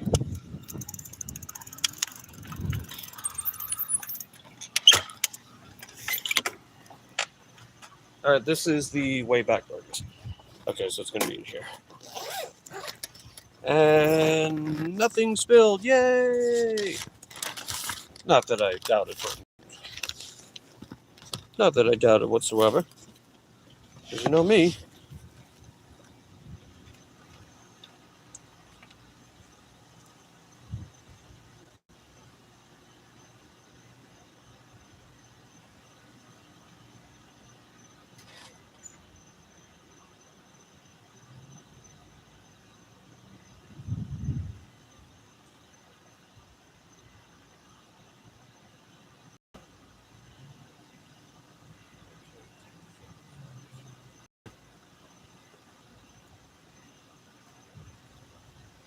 Okay, the next customer is in the same plaza, so that's heckin' dope. I appreciate the dono. You are heckin' dope. My hypothetical was that if it was two of me like a twin. Well, you're not both going to look exactly the same, right? Because even if you have a twin, there's still going to be some kind of there's still going to be genetic variation between you two. But again, the principle applies nonetheless. If you're both doing cardio, you're progressing with your cardio, and you're doing resistance training, and you're progressing with your resistance training, you're both going to you're both going to gain more muscle, you're both going to get leaner, right? And as long as you have enough fuel in the tank, you'll get stronger too, because you're not at some unrealistically low body fat percentage to the point where you barely have enough essential fat to survive. I mean, that's just taking an extreme example and applying the sentiment across the board when we know that's not true. But again, these fitness influencers do that. They go to both ends of the extreme and say that, oh, well, if you do this, this is what's going to happen across the board. Well, that isn't true. That really isn't how that works. Like, yeah, if you're like 5% body fat, yeah, you're going to have a really hard fucking time building muscle and getting stronger. Really, really hard fucking time if you can even do it at all. You probably had to lose some muscle to get to that point anyway. Oh wait, 101.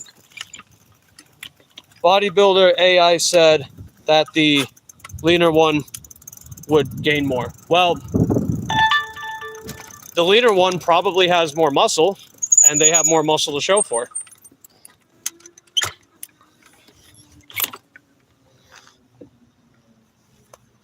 Because you figure too, metabolic tissue burns more energy to maintain. That's part of thermodynamics, which is physics. So yes, science is involved.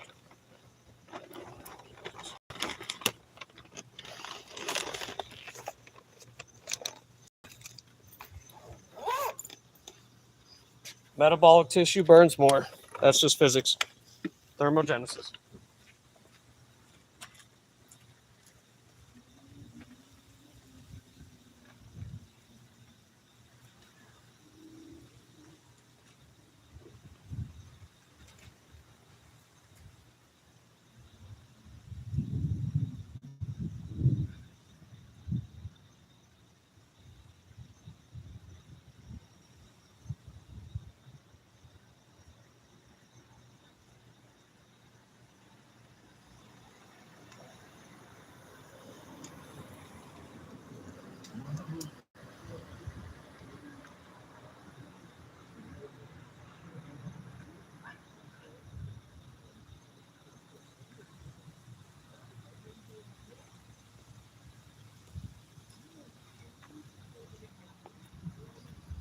Okay. So I could basically have all abs all year round. You can. You can. You can have abs. You can be leaner. You might not necessarily get stronger, though, right? Because what I was saying before is that when it comes to getting bigger, stronger, leaner, as a natural, you're only going to be able to do two at one time. Because if you have abs, you're probably very lean. Or at least you have a high enough leanness to where it's just not, you're not going to have favorable conditions to gain any significant strength. Which again, that is accounted for during a bulking phase, the heart of the off season, and then the cutting cycle when when you cut down to compete in bodybuilding, if competing is an aspiration of yours, or if you just want to cut down for a photo shoot or something. Like, yeah, if you cut down, yeah, obviously you're not going to get stronger. It's going to be very hard to get stronger.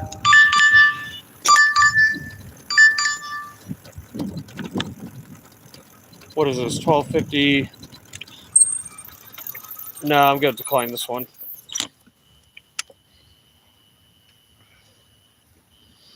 So you need to have some fat on the body and stay around.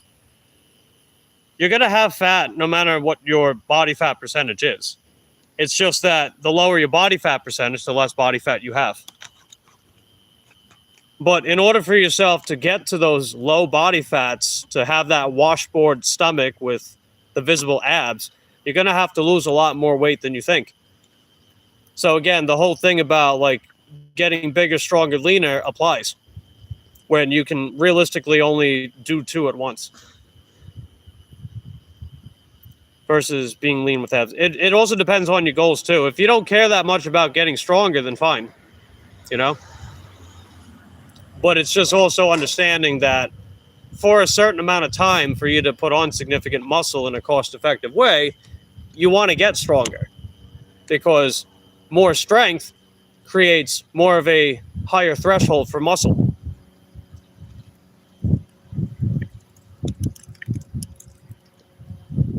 You know my goals. Yeah, I know your goals. I'm speaking generally. But yeah, ultimately, like if you want to get the most out of your resistance training, you should focus on continuing to get stronger with them for as long as you can. Because that's helping in a correlative effect of building more muscle. It's just that, you know, you might have to do that without being able to cut down and seeing your abs, right? Bigger, stronger, but not leaner. That whole 2 out of 3 still applies in that example. You know, you can think of these scenarios. I'm telling you, the roads, they lead down to only being able to pick 2 out of 3 as a natural. And that's okay, right? Because even though you might only be able to do 2 out of 3, you can still do 2 instead of just 1, because 2 is better than 1, right? All right, I'm going to head back towards Titus Landing. Okay. Oh, you're good. Don't worry about it. Thanks.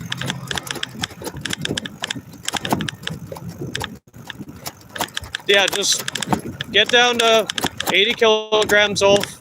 Keep focusing on getting bigger and stronger at that weight. Do more cardio. You'll be all right. You got this. That's all you got to do.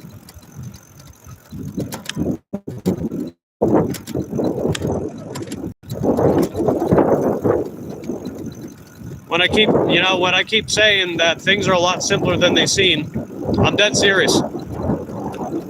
I'm dead serious, man. I am dead serious. It's much easier than I thought. Yes, exactly. I've been telling you, but I guess hearing it the way I'm describing it, maybe that's helping to better understand it.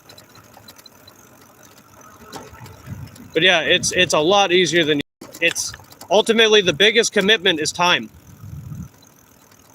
Weird that trainees mess this up. No, it's not weird at all. It's all these grifters, man. They watch these grifters on social media, giving them all this bullshit advice, which is just spending years and years spinning your wheels in the gym rather than making any significant progress. Hey, Junebug, how you doing? Much love from Virginia. Nice. Hope you're having a good day. Oh, let's go. Hey, look at that. You got that's cool. I appreciate the 5 memberships. Looks like Nicole got one. That's cool. Stoffel, Title Pro, Private Orp got one as well. I appreciate the gifted memberships. Junebug, you are heckin' dope. I hope you're having a lovely day today. We're just out here trying to get some dashes. Some dashes for cashes. We dash for cash. British Short Hair says, awesome. Yes. Let's see. Something are hard getting in. Well, I know I've said before that sometimes less is more, and this is exactly what I mean when I'm describing things as they are. Less is more is exactly what this is.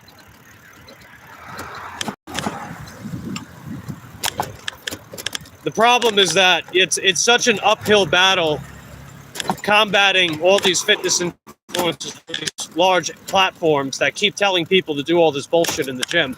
Think that they're going to get big and strong and lean from it. But realistically, at any given time, you're only going to be able to do 2 of them. You can do all 3, just not at once. You can do all 3, just not at once. You could have a phase where you want to get bigger and stronger. That's fine. You could have a phase where you want to focus on getting leaner. That's fine. You can do that too. It's not all at once. So get down to 80 kilograms. Stay there. More cardio. and keep progressing with your lifts. If you're making progress with all of those metrics, then you're on the right track, Ulf. So if you're able to gradually improve the work capacity of your cardio while you're also gradually getting stronger at your exercises and starting to really see that muscle that you're trying really hard to build, you're doing something right.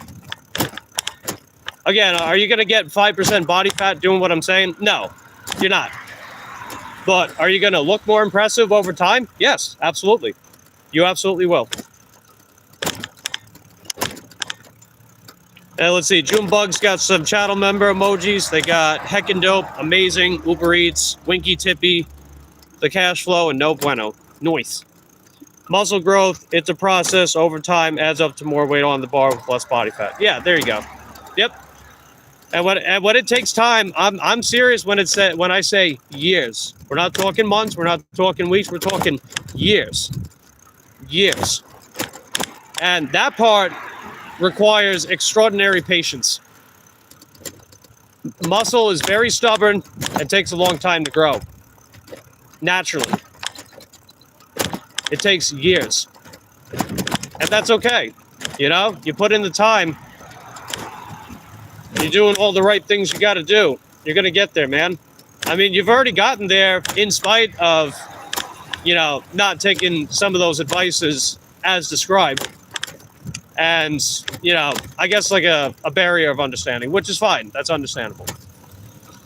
Because a lot of people that get really good at stuff, they had to have no real idea in the first place.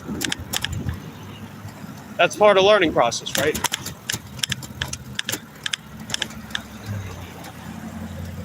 We need some more likes up in here, says Junebug. Yes. So if you guys are watching, you forgot to hit the lick button, you know what you got to do. That's that button shaped like a thumb. We got MSLR. What's going on, MSLR? Number 25. I appreciate that. I've been changing reps, sets, splits so often. Yeah, that's not good.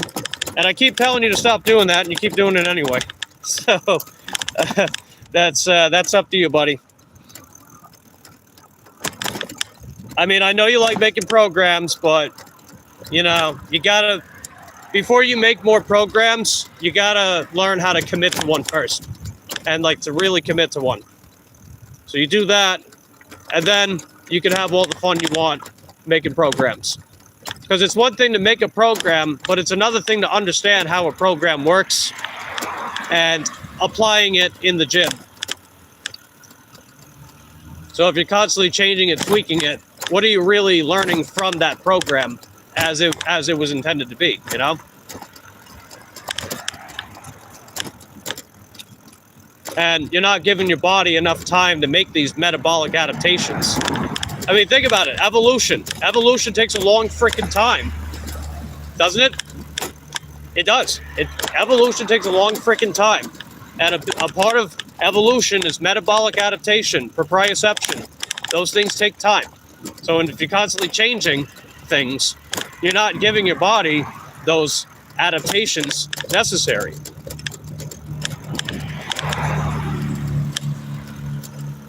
(2006) is the end of it.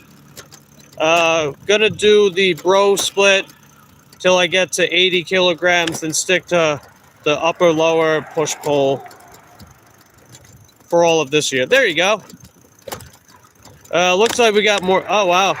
Looks like Junebug's got a couple of counts. Appreciate that. Number 29 and 30. Very nice. I appreciate the likes. You guys are heckin' dope. Where are the orders at? Come on, DoorDash. Where are the orders at? I'm right by Winn-Dixie. We're right back up to Titus Landing.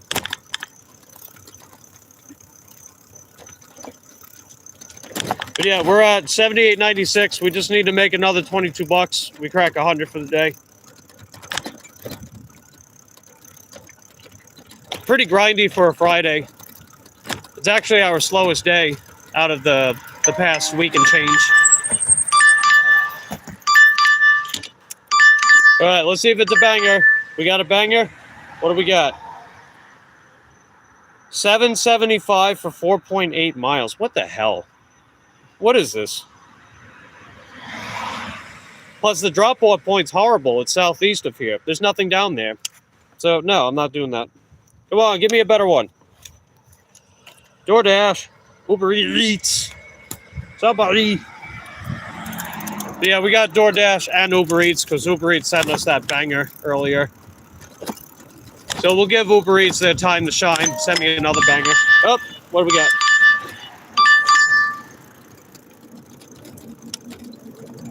What the hell is this?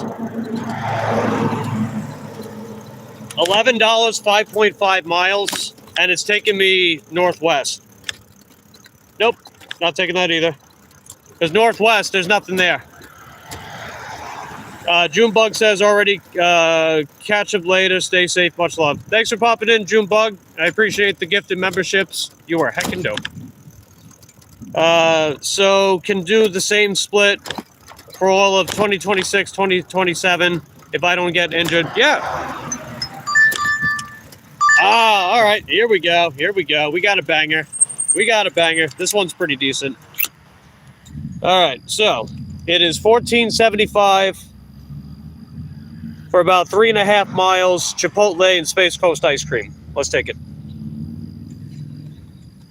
That's pretty good. Bike north on Varna Avenue. Yeah, I know. All right, we'll turn Uber Eats off real quick. And if we add the $14.75, that's going to put us at $93.71. All right, cool beans. Basically, we just got one more order after this, and we can go home. Because I'm probably not going to stay out as long tonight, because today has been okay, but surprisingly slow for a Friday. So, there's that. Plus, I've been on a roll for a while, as you guys have seen. Basically, since last Thursday, we've been cracking at least $100 a day, with exception of Tuesday, which I was out of town. So that's over a week of making $100+ a day.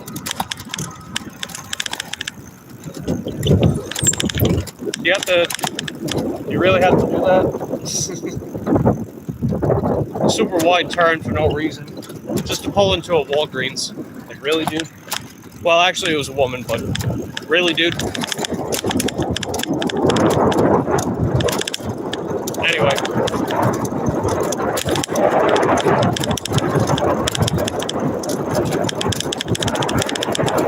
My only gripe is the fact that this one is going to take me away from Titus Landing. We might be able to score something over by the 7-Eleven Hot Walk. Those are the nearby places that the second customer drop off is at. So we'll see. But yeah, you'd be surprised how long that you can stick with a single split. You'd be surprised how long you can stick with one. You don't need to change stuff as much as you think. You really don't. It's like the only thing that might change are your goals. But if your goals don't change, then you don't have to make these crazy deviations in your programming. You really don't. I mean, if you're just experimenting, then fine, you know? But if you're going to experiment, also give that experiment enough time.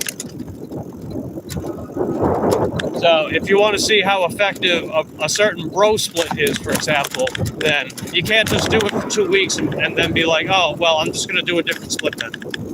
It's like, give it enough time to see whether or not it actually works. Knowing that metabolic adaptation takes time. Building muscle takes time, and it takes a lot more time than people realize or think about. It takes a lot of time to build muscle, man. It takes a lot. Like, you could be lifting for a decade straight and still technically have muscle left, still technically have some muscle left to build. Now, you might have already built most of the muscle that you'll ever build in 10 consecutive years of well-implemented programming, but you get what I mean.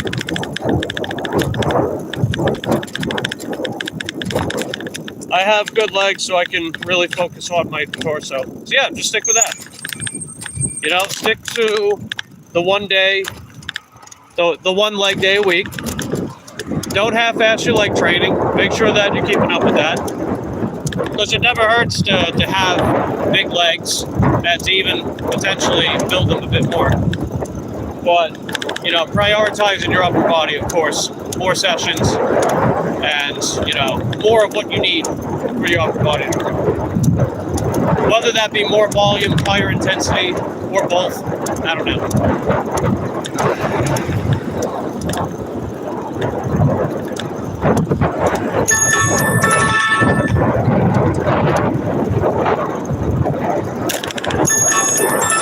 Alright, we got a shift order. Is it any good?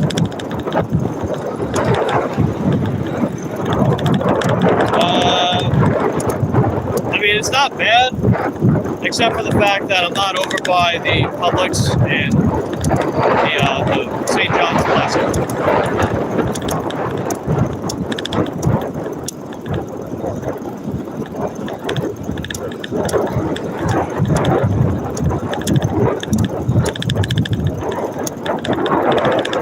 So, let's see.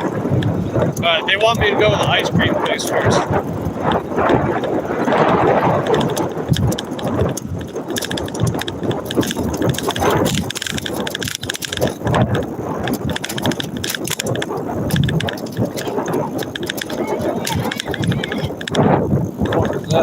What are you, a monkey?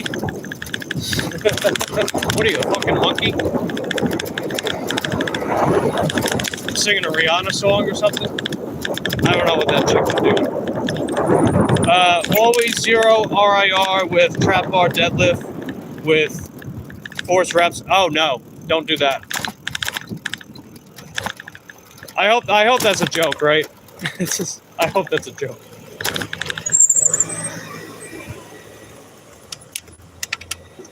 Alright, hold on. Let me go pick this up.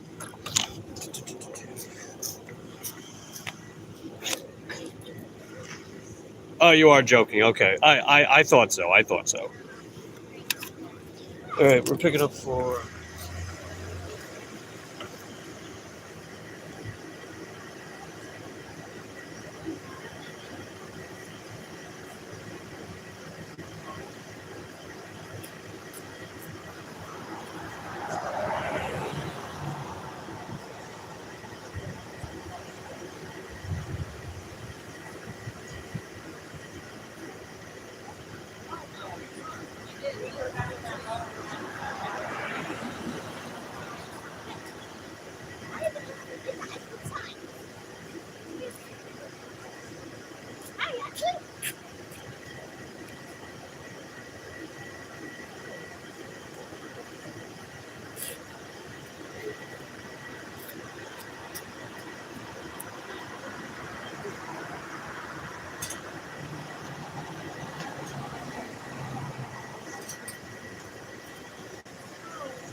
Alright, I'm back. Took a few minutes, but that's okay. No big deal. Now we'll head over to Chipotle, pick up the next order.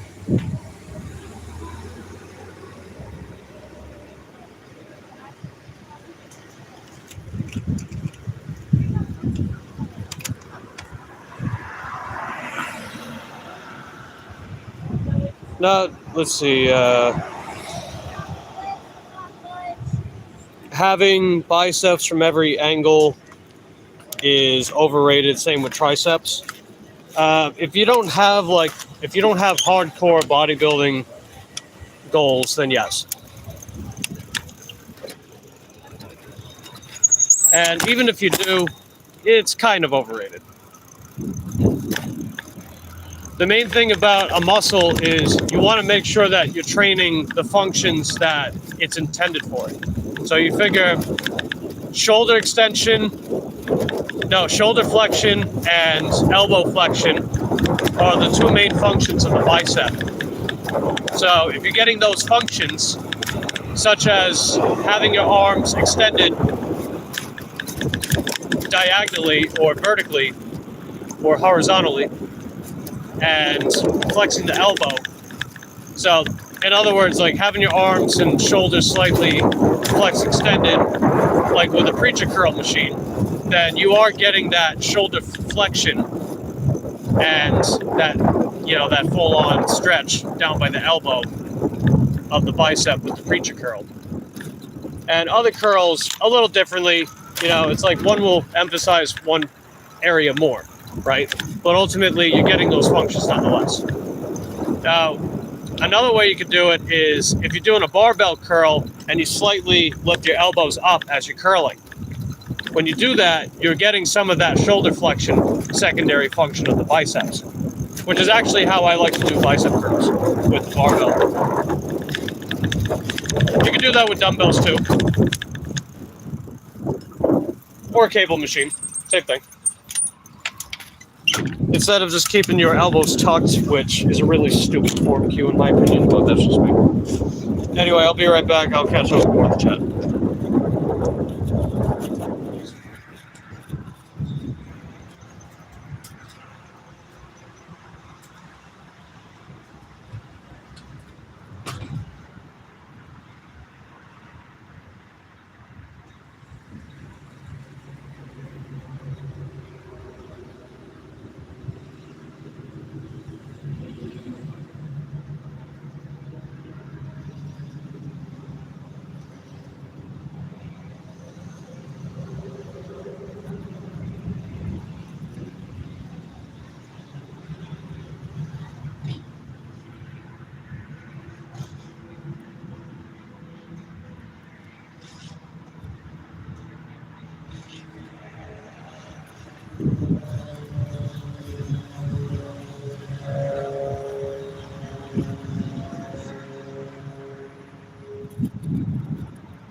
What it do, y'all boys? Follow your boy, THIKIDDW. You heard me? Go stream my music. That one live. You heard me?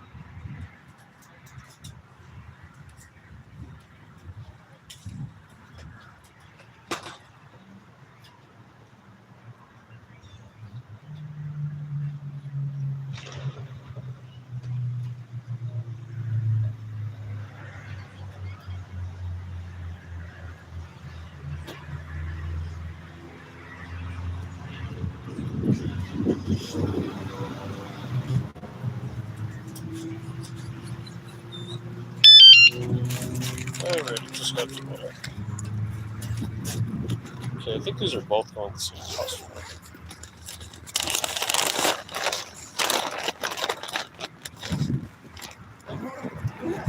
Oh yeah, they are, that's right. Gotcha. Sweet.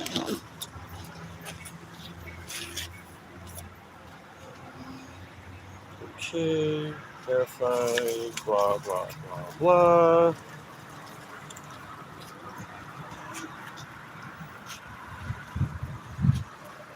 Okay, where's Lisa at? Over by Christopher. Oh, I know where that's at. On my way. Oh, that's actually near the house. Wow. Okay. Sweet. 2.5. All right, got it.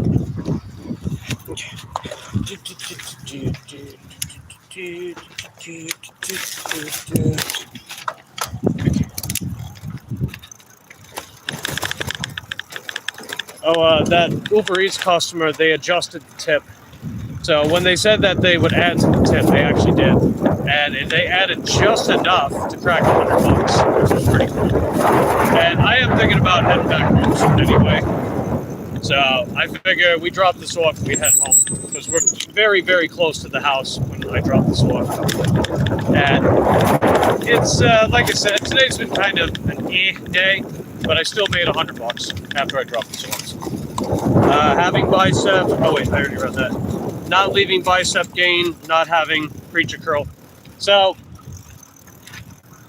what you're focusing on when you're talking about different exercises, you're not looking at it from how does the exercise function? What is the function of the exercise? So as I've described, what is the main function of the bicep? Elbow flexion, shoulder flexion. So if you're getting those functions from the exercises, are you getting enough bicep exercises? So that's something you got to answer, thinking about those exercises you have and how they're done.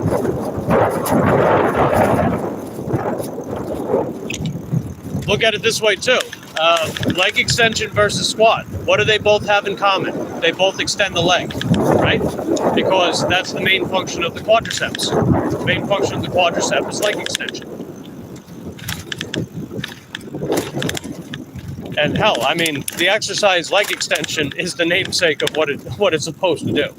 So there you go, right? So think about the exercises you're doing and ask yourself, are these exercises doing the functions that the bicep is anatomically known for? If the answer is yes, then yes, we got enough. When it comes to a preacher curl, the only thing it's changing is whether or not you start from when you start from an extended arm position with support.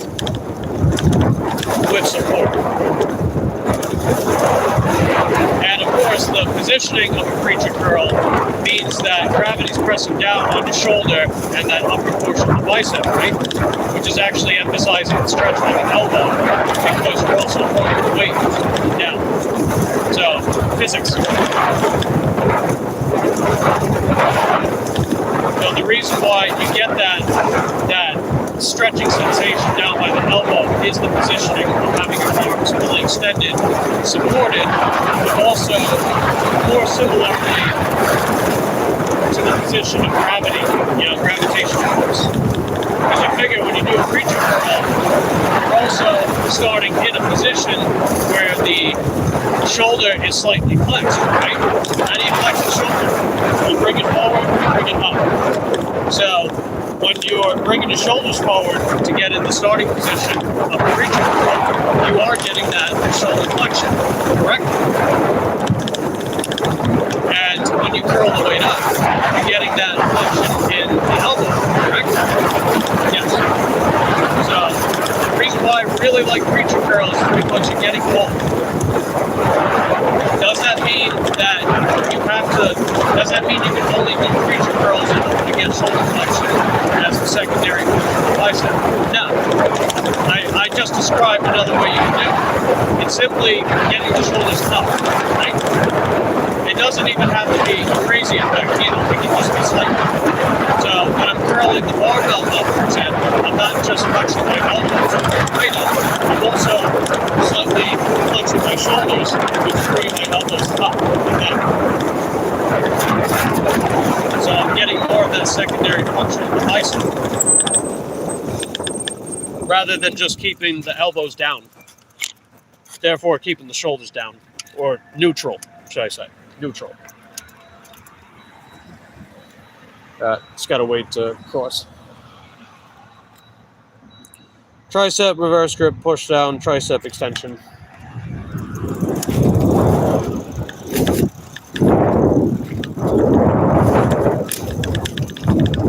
But you figure triceps serve the opposite functions of the bicep, right? So what does that mean? Shoulder extension, elbow extension. So as long as your combination of tricep exercises or exercises that largely involve the triceps are getting at least one of those, and you're able to combine them and get both, and there you go. So you figure bench press, right? What are you getting? You're getting elbow extension. What are you getting when you do overhead extensions? You're getting shoulder extension. But you're also getting shoulder extension from tricep pushdowns because you figure you're also trying to get the elbows not just down, but also back, right? So when you bring your elbows down and back, you're extending the shoulder. Hashtag anatomy. Hashtag physics, right? The only difference really is just the angle and the exaggeration of the stretch versus the exaggeration of the contraction, which is not a significant difference between the two. So you're not really losing much, if anything at all, if you prefer one over the other.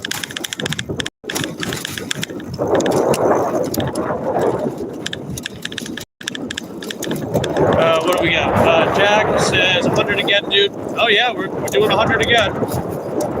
Only just barely, but we're doing 100 again. Because I figure I kind of want to go back home because it's been a pretty grindy day. You know, if earlier was any indication of that, then yeah, it was pretty grindy. Because I figure if I stay out longer, then just going to go and sit and get crap outdoors, or it's going to take longer to get out. So we'll come back out tomorrow and keep doing our thing, you know. But we are making 100, so that's good. Nina, Lolita, welcome back. Appreciate you being here. Hope you're having a good day. Short Slayer says, what about you, Jack? How about you, bro? Jack says, kind of tired after working. Drank a coffee today. Oh, yeah. Yeah, I feel you.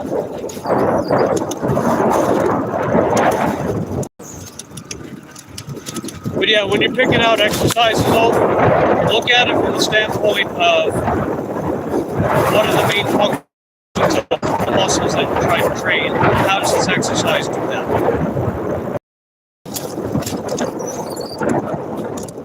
That's going to help you a lot more than just, oh, well, let me do this exercise to target this or emphasize that. It's like, you know, that's just surface level. You know, to unlock a little more understanding, that's the vantage point I would come from. It helps you understand how to pick exercises accordingly. They extend the elbow and they extend the shoulder.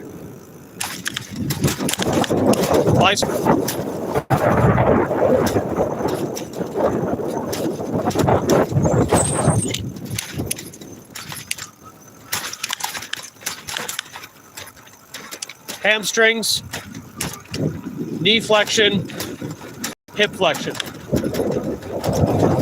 quadriceps, knee extension, hip extension. Because you figure, what do these muscles also have in common? They're attached to multiple joints. So that's why they have multiple functions. So the bicep attaches to the shoulder and it attaches to the elbow. The quadricep attaches to the hip and attaches to the knee. Hamstring attaches to the hip, attaches to the knee. Tricep attaches to the shoulder and attaches to the elbow.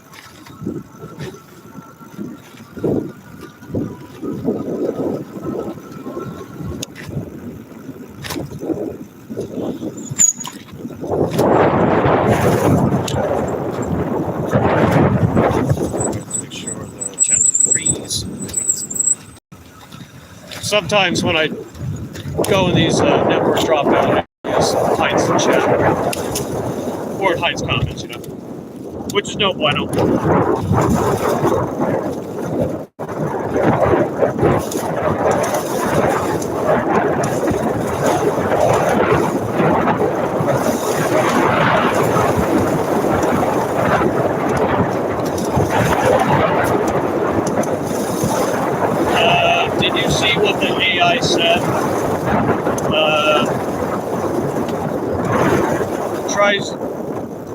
consistency, but when my hands can't hold the reverse grip on the push down, just use Versa grips.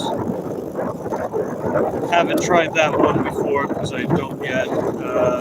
Should have feature.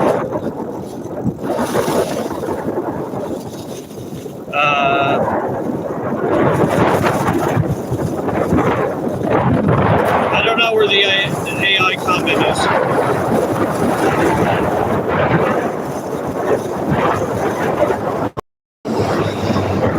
Yeah, I don't know where the AI comment is.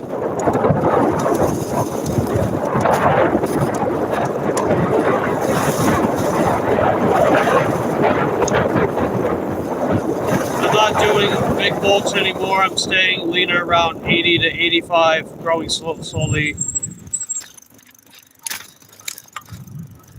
Well, I don't really care what the AI says, because think about it this way too. AI can't go to the gym and make gains. Right? AI is just a prompt. It's a prompt based on existing information, and not just information, but also opinions, existing opinions.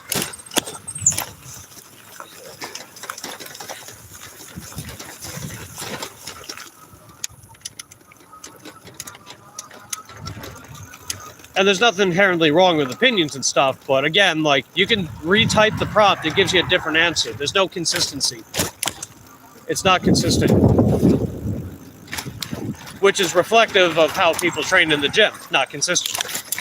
So, you know, not training consistently and using something that isn't even consistent with its answers, you know, that's just not a very reliable source.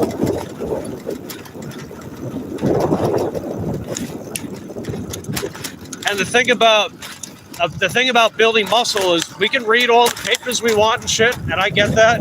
But if you're not actually going in the gym and attempting to build the muscle, you're not going to gain muscle from just reading papers, right? You know, you're not applying what you know. And you really need to apply what you know, and you learn along the way when it comes to lifting. As well as people giving you genuine, honest advice and recommendations that are time-tested, that have the track record and the consistency of what works. AI doesn't have that. I don't think AI even ever really will. AI fucks everything up. We have all these functions in the world, and they're all using AI, and what's happening? Everything's getting worse. Everything's slower. Everything's more unreliable. So I don't actively or intentionally like to use AI, because it's just contributing to this big fucking zeitgeist of these shitty services that don't even fucking serve. They don't serve.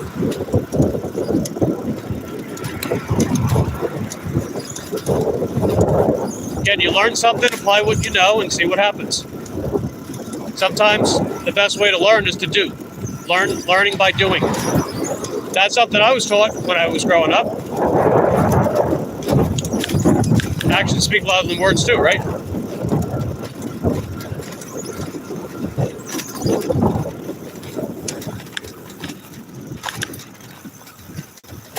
AI leads to the Terminator. Yeah, man, they've been making freaking movies about this shit for how many decades now? Decades and decades. And then we're all so surprised when AI's taking over and stealing jobs, and big corporations are using them and everything. It's like, dude, like, we just ignored all the signs, man, and now it's here and it's not going anywhere.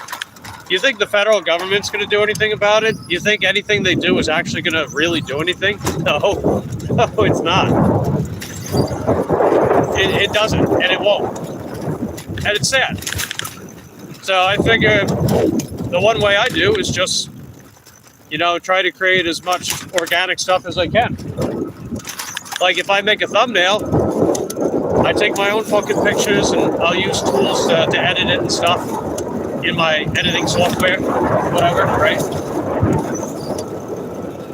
Instead of just generating an image in ChatGPT or whatever. Which, again, there's definitely a copyright infringement issue with AI. It's quite blatant and it's everywhere. And I do worry about the people using it because, you know, you never know if people are going to come after you. I mean, I get it. You know, it's your decision. You got to do what you got to do. And you can make cool stuff with AI. I'm not denying that either. You absolutely can. But I definitely have my concerns about stuff like that. I really do. And AI is also very energy demanding too. It uses a lot of power, it uses a lot of water. So that's another qualm that I have with it. And you figure millions and millions of people are using AI all the time for just basic stuff. Think about all that too, right? A lot of energy, a lot of water. So if nothing else, you can look at it from that point of view. And I'm just speaking my mind. I'm not, you know, this isn't some public service announcement. This isn't me saying like, oh, don't do this or otherwise, whatever. I'm just speaking my mind about that. That's all. So you do what you gotta do, homie. But, you know, at least consider my perspective. That's all.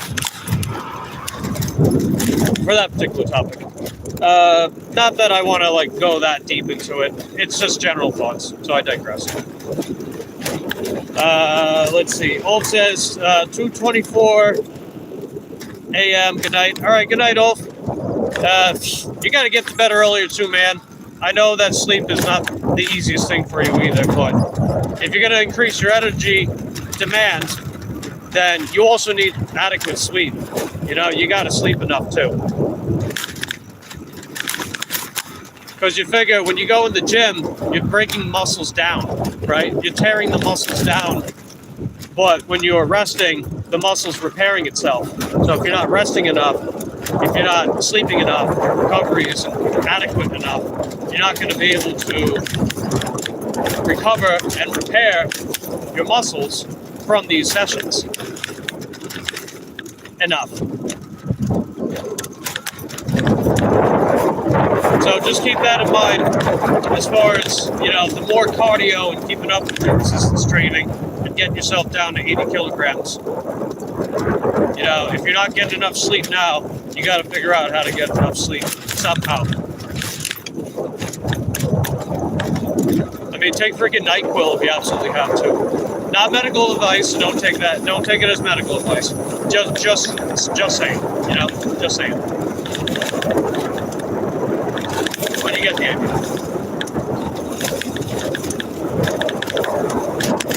Melatonin, indica,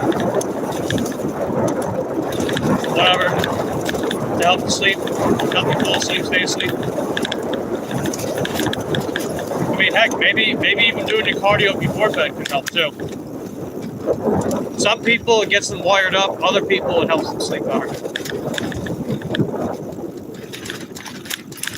It just depends. It's like caffeine, you know. Like a lot of people, they might get a stimulant from caffeine. Other people, it actually helps them get sleepy. It's like the opposite effect. I think my mom has that, if I'm not mistaken. Because she drinks coffee at night, and she drinks it before bed, and I think it helps her sleep. I think. I could be wrong. Plus, I mean, she likes coffee. So do I. But she loves coffee. The amount that she puts in her coffee, dude, my God. Dude, that shit gets me so wired. Especially if I already have my coffee in the morning. Let's see. Good night. All right, take care. Take care, British Short Hair. Appreciate you hanging out with me today. You were hanging out. But yeah, we're just dropping these orders off. We're gonna make our $100 and then we'll call it a night. So we'll wrap up a little earlier than expected. And you figure, what time is it? Yeah, it's 8:30, so I wouldn't have much time left anyway before I would wrap up. Because I almost always try to wrap up by 9. And my reasoning for that is, I guess you know I'm old. Yeah, I know you're old. I know, I'm just calling you British Short Hair. Because I know that's a picture of Lilia, the British Short Hair. But yeah, I usually try to wrap up at 9. That way, you know, I take Lucy out and I get to bed at a reasonable hour. Because I figure all this cardio that I'm doing, all this being physically active in my job, amongst my other routines and stuff in my life, is energy demanding. It's physically demanding. And I need to be able to rest out of it, right?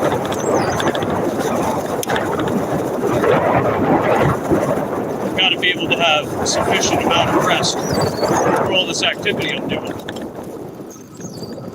Which is obviously not a bad thing.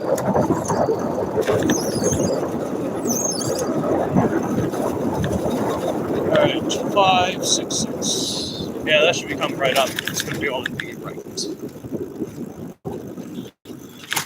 Do.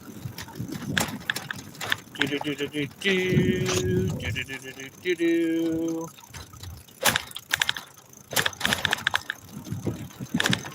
But yeah, we're really close to the house. My house. Well, my landlord's house, I just lived there, but you know what I mean. So I figured this was the perfect order to end the night off with.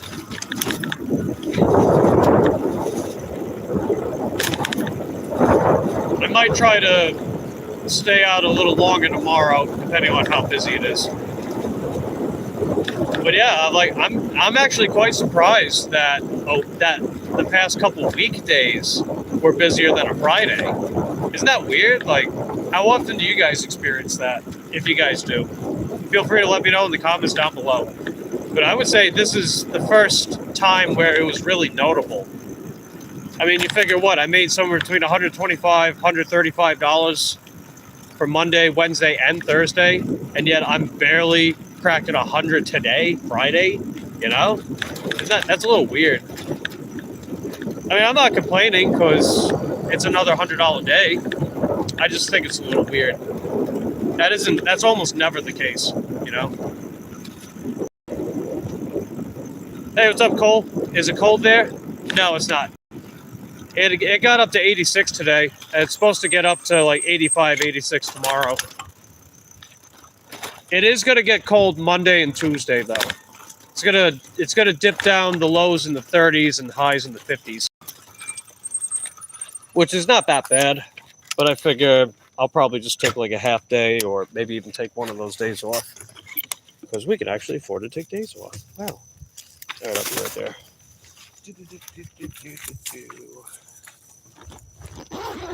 Okay, let's see. We got, yeah, both of them.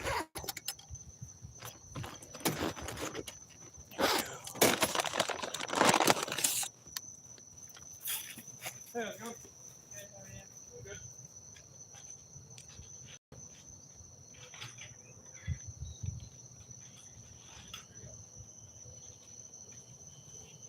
There we go.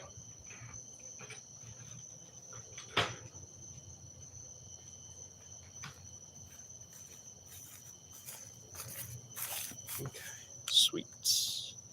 Then I'll hit pause.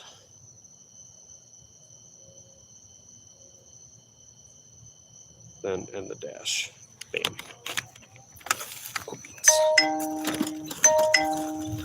Let's see. Cole says, "Dang, Florida." Yeah, I figure that's probably just one final attempt to get cool weather.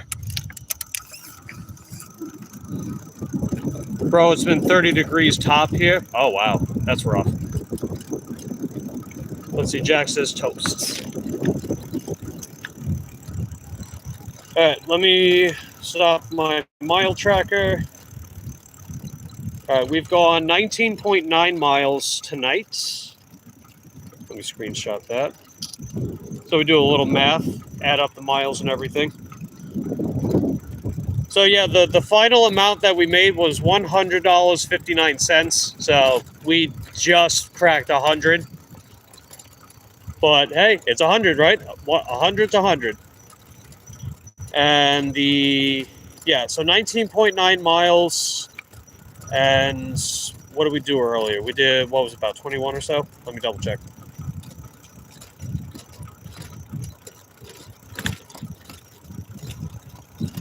Yeah, 20.46 plus 19.9. So that would be 40.36. So we went 40.36 miles for $159 or $100.59. So that's about $2.50 a mile. Not too bad. Again, just barely 100, but still, that works out.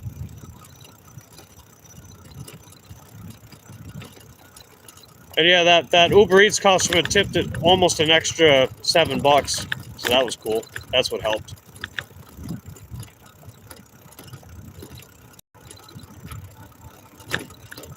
Okay, so we got that. Nice.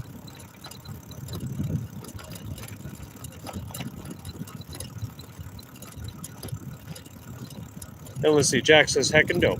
Yes, indeed. Heckin' dope indeed.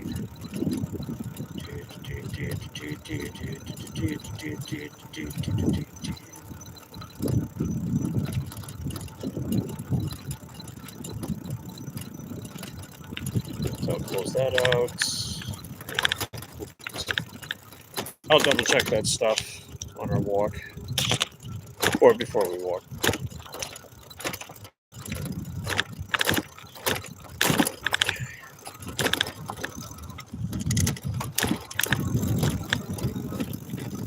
Let's see, Cole says, hey Jack. Jack says, what's up, Cole?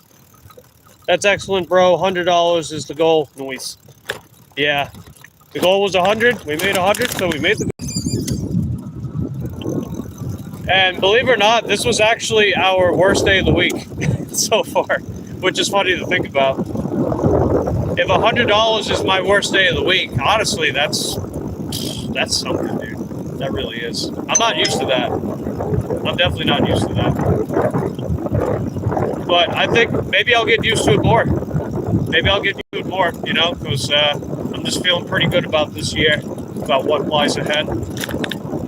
Without not just how our gig works, but just everything in general. Because I look at it this way, right? You know, if I'm making more money, then I'm able to get my debt paid off more quickly, put that behind me for good, and still have money left over to put towards other big projects I want to work on. I mean, that song's coming out, man. I want that song to come out this year, so I really want to make that happen. And I think I found the microphone I want to get.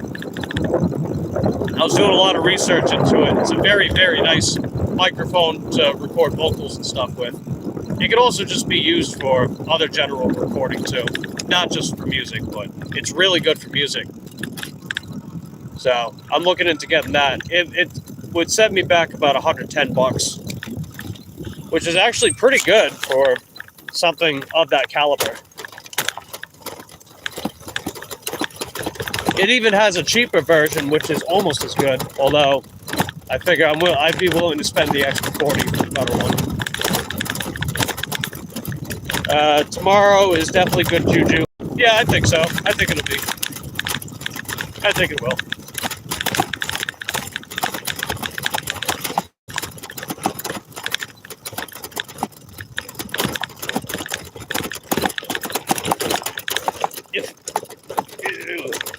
Ew.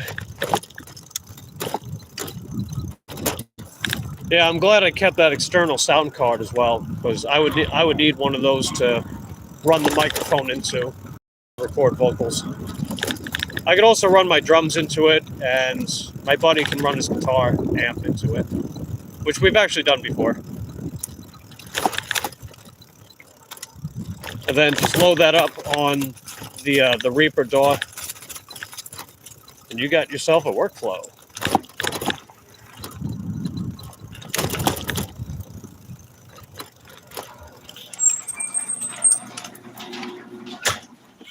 Where's Lucy at? There she is. All right, I gotta show you guys this. Okay, let me go. Where's the light? No, that's not it. Here we are. Hey, Lucy. Where you at, sweetie? There she is.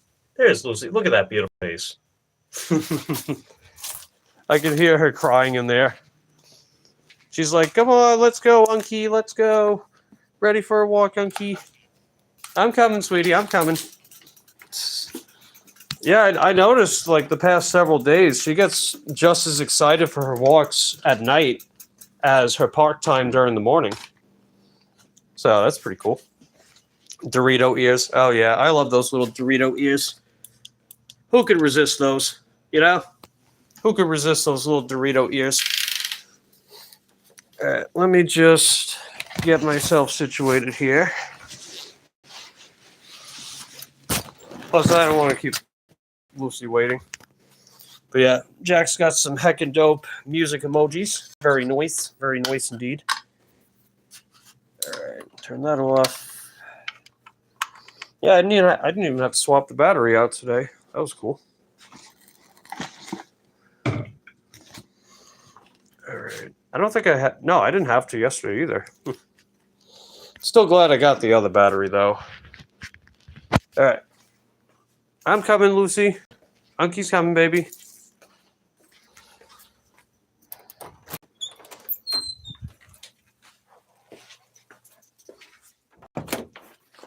Hi, Lucy. Hey, pretty girl. All right, you ready to go, Lucille? Okay, let's go. Nice.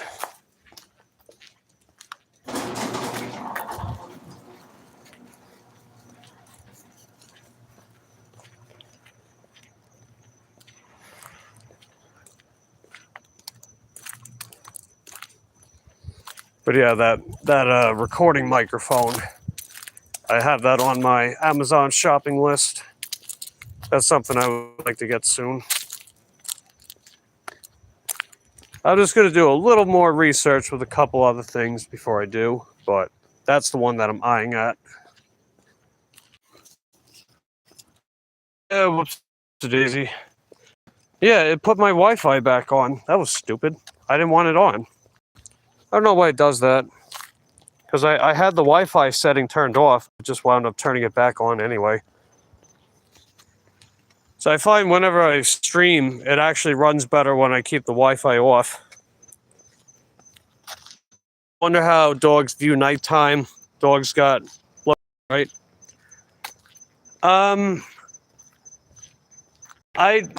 mean, dogs have relatively good vision, but it's a different kind of vision. It has more to do with their pupils. Because I figure, you know, cats have like they have those vertical slits, right? They have those vertical slits with their eyes, which actually helps them focus on a single object more. Well, dogs don't quite have that, but they have a wider view, if I'm not mistaken. Although Lucy's peripheral is definitely not good, because she's got those wrinkles. Like, she actually bonks her head into things sometimes, just because her peripheral is not very good. Her sense of smell and her ear and her hearing, though, are very, very good. She's definitely got really good hearing. And dogs are actually very good at hearing low frequency sounds. They get that from wolves. And wolves, they have that adaptation to hear bigger, you know, like herbivorous animals out in the distance, like if they're further away. And then they use their sense of smell to track them. While cats are different, the cats are more about like those higher decibel sounds. They're better at hearing those than dogs. Like birds chirping or, you know, mice doing their little squeaks, for example. Yep. Oh no, sprinklers! Ah! Oh, I gotta play the sprinkler. It's okay, no big deal.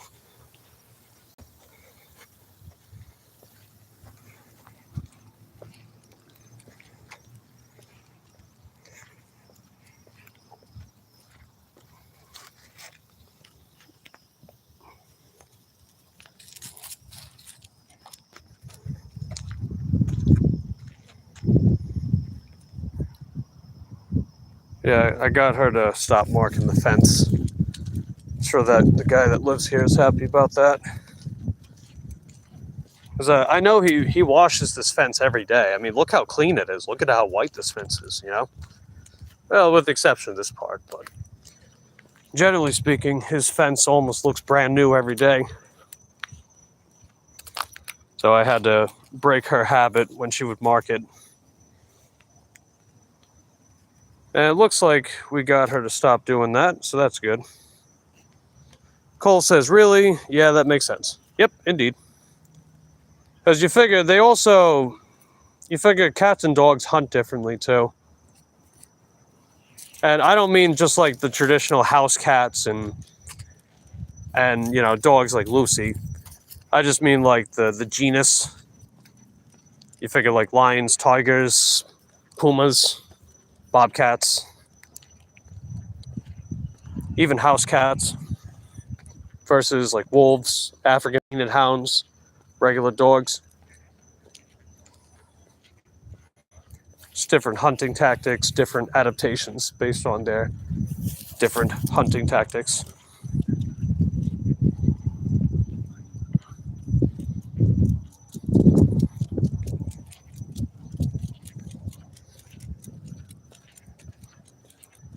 Dogs also have larger hearts relative to their physiques compared to cats, which helps with their higher endurance compared to cats. While cats usually have higher top speeds and burst speeds, but not for nearly as long. Which is generally why cats are more ambush hunters and dogs are more of longer distance, well, not just dogs, but wolves too, longer distance pack hunters. You figure dogs focus more on chasing their prey down till they're exhausted and can't continue to run away from the dogs. Cats focus more on their burst mobility, so ambush. They try to get as close to their prey as they can, and then they use a swift burst of speed to hunt them. Doesn't always work for either, but, that's how they do. Up. Uh-oh. Uh-oh. Uh-oh. Uh-oh, Lucy. Uh-oh. Uh-oh. Where's the rabbit, Lucy? Where's that rabbit?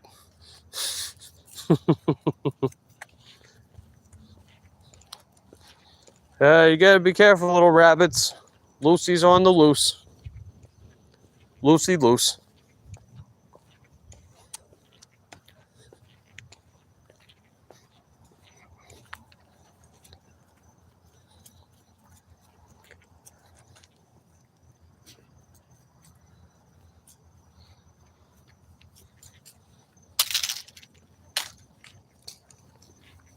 Nice job, Lucy. Glad you got to chase the rabbits a little bit. She was going days without them because the rabbits were onto her. She would check the same spots where the rabbits would be, and then they would start appearing less and less in those areas until they weren't appearing in them at all. At least until a newcomer arrives. And then they'll have to get the wrath of those beautiful wrinkles and little Dorito ears.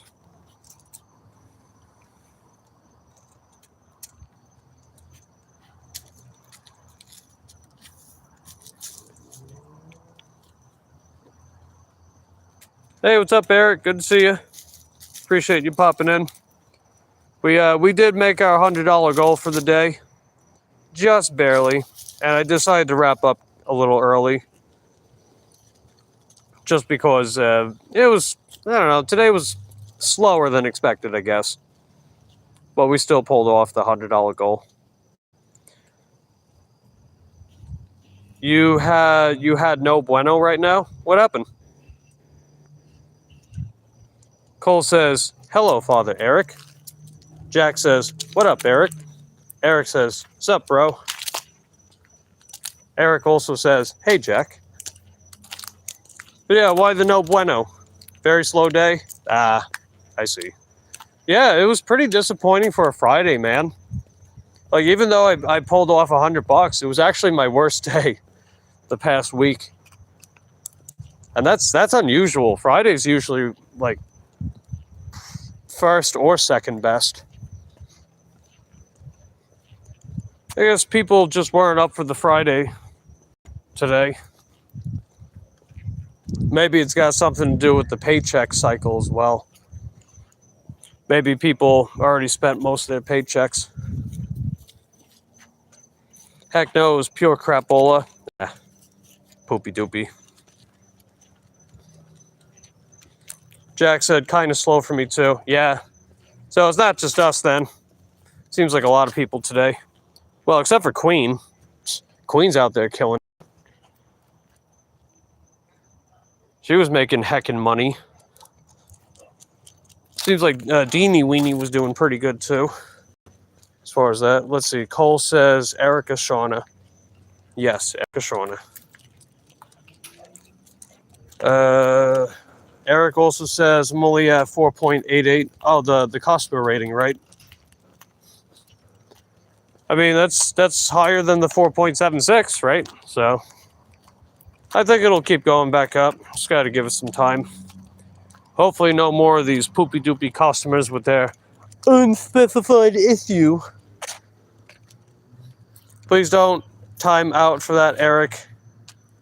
Oh, what, the Erica Shauna? Would be funny. Actually, I'm curious. Hold on, wait. Okay, there we go.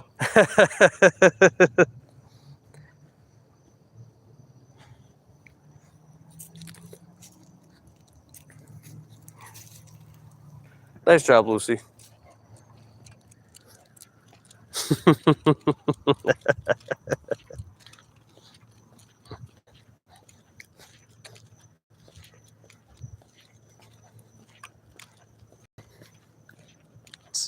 Funny stuff. But yeah, I think tomorrow's going to be busier. I think so. I think it'll be a busier day. I'm hoping it'll be. But yeah, that Uber Eats order we got earlier was a heckin' banger. It was originally $16.37 for 3 miles. The customer bumped it up to over $23. So $23 for 3 miles. Definitely a banger.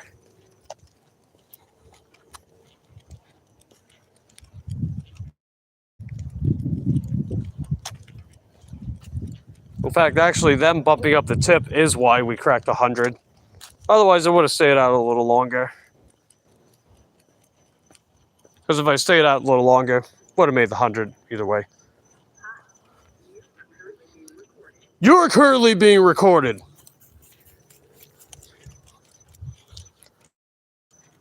Let's see. Cole asks, Eric, will you go live tonight? Eric, do you work today? Do you work today, Eric? Eric, do you work today?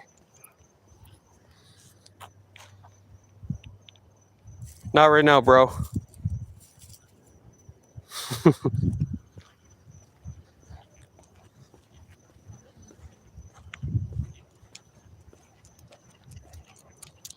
Loose.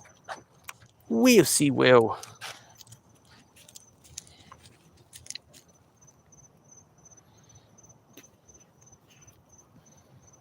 Wrinkles.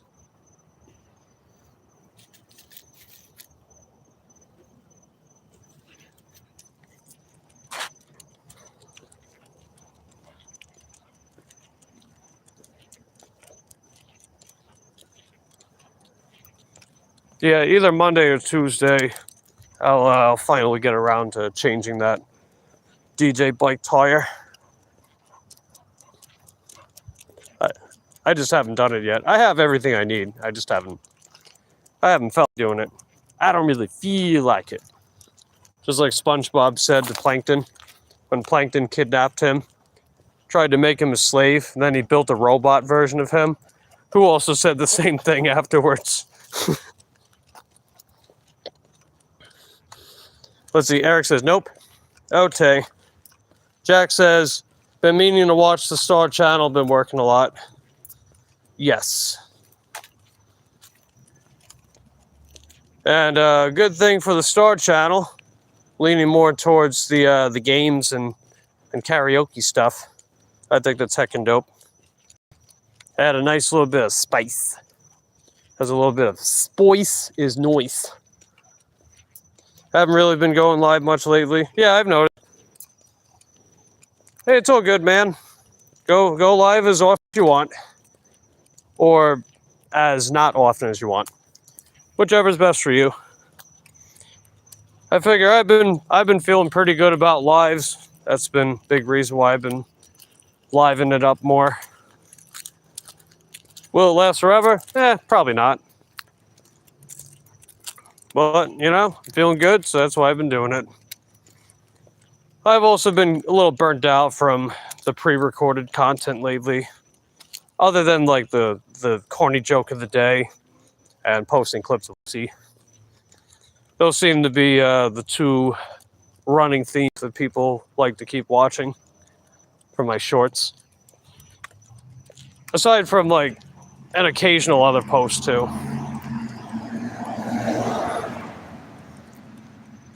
I only go live 2 times a week. The other nights, games and karaoke. Hey, that's fair.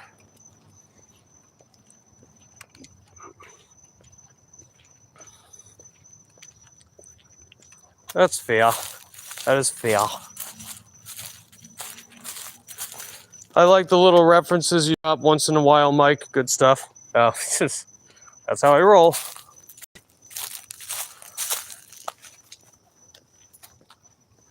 That is how I croissant roll. Rolling like a croissant. When people ask what you know about rolling down in the deep, I know croissants. Be rolling them.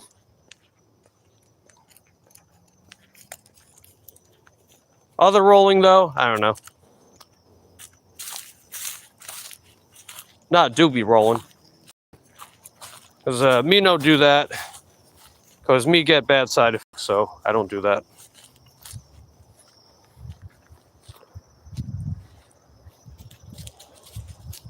Let's see, Eric says, good one. Yes.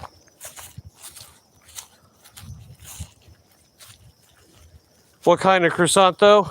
The ones that are heckin' dope. Those kind. Cole says, Eric, go live. Eric, go live. Why you no go live? Go live now.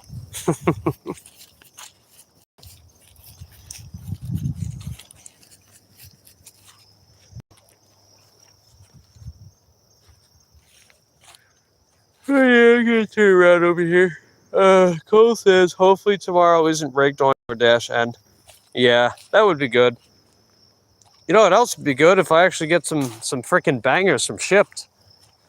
I'm still barely getting any shipped orders.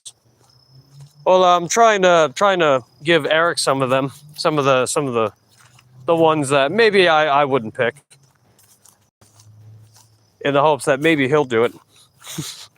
But they're not very good. Like, one of them was going 10.9 miles and had a $1 tip.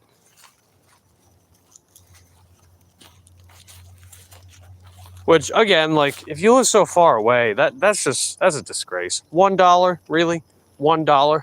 What are you doing?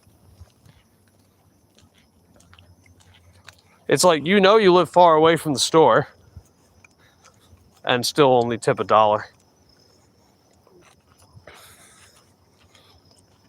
And I know I know I mentioned this one a couple times on some different streams, but I was even using math to show you guys why the low pay, high mile orders are genuinely bad and you shouldn't take them.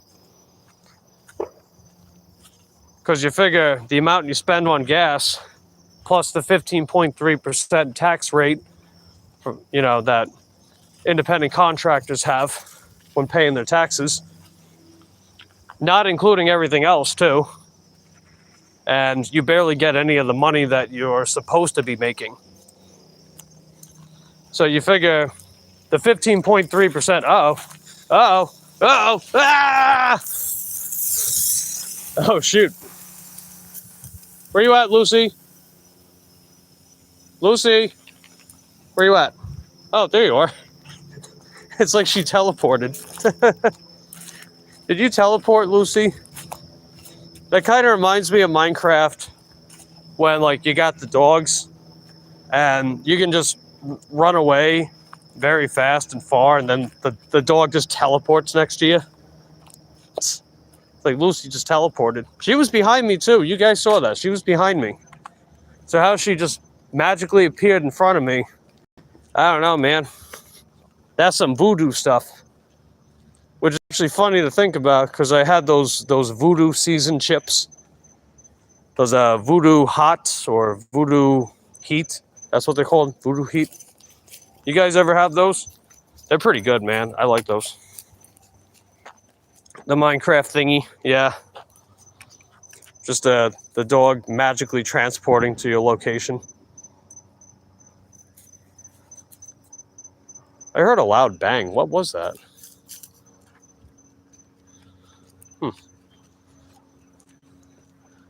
Eric, me want to see you live. Me no troll, I promise.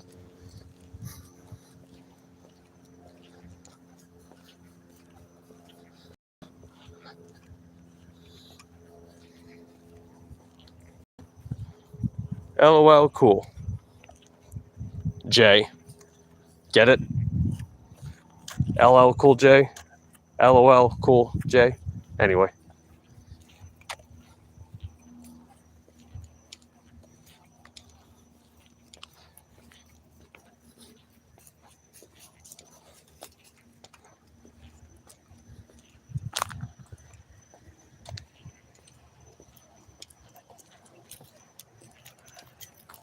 Okay, real dead Lucille.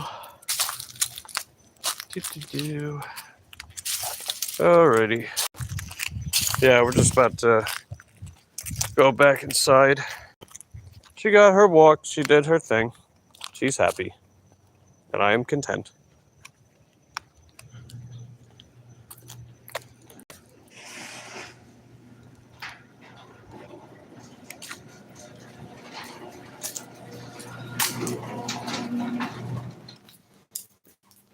So yeah, there's the bike, just laying there pathetically.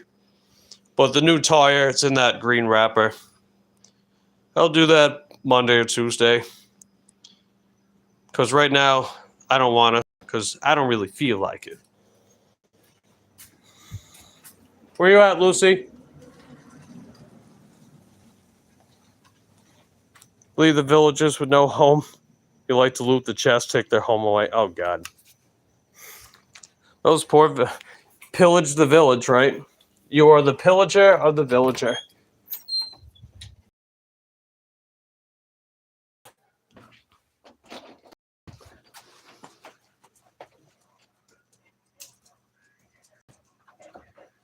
Okay. Good night, Lucille. We love you very much, baby. Okay, I'm about to wrap up. So I made my $100, which is heckin' dope. Hope you guys had a wonderful day as well. Appreciate everyone that hung out with me today. If you enjoyed the stream, just hit the like button. It's the one that's shaped like a thumb on the way out. I'll be live tomorrow morning, and I'll be live tomorrow evening. So we'll see how that goes. Anyway, I love you guys. Appreciate you continue supporting my channel. I'll see you then. Take care.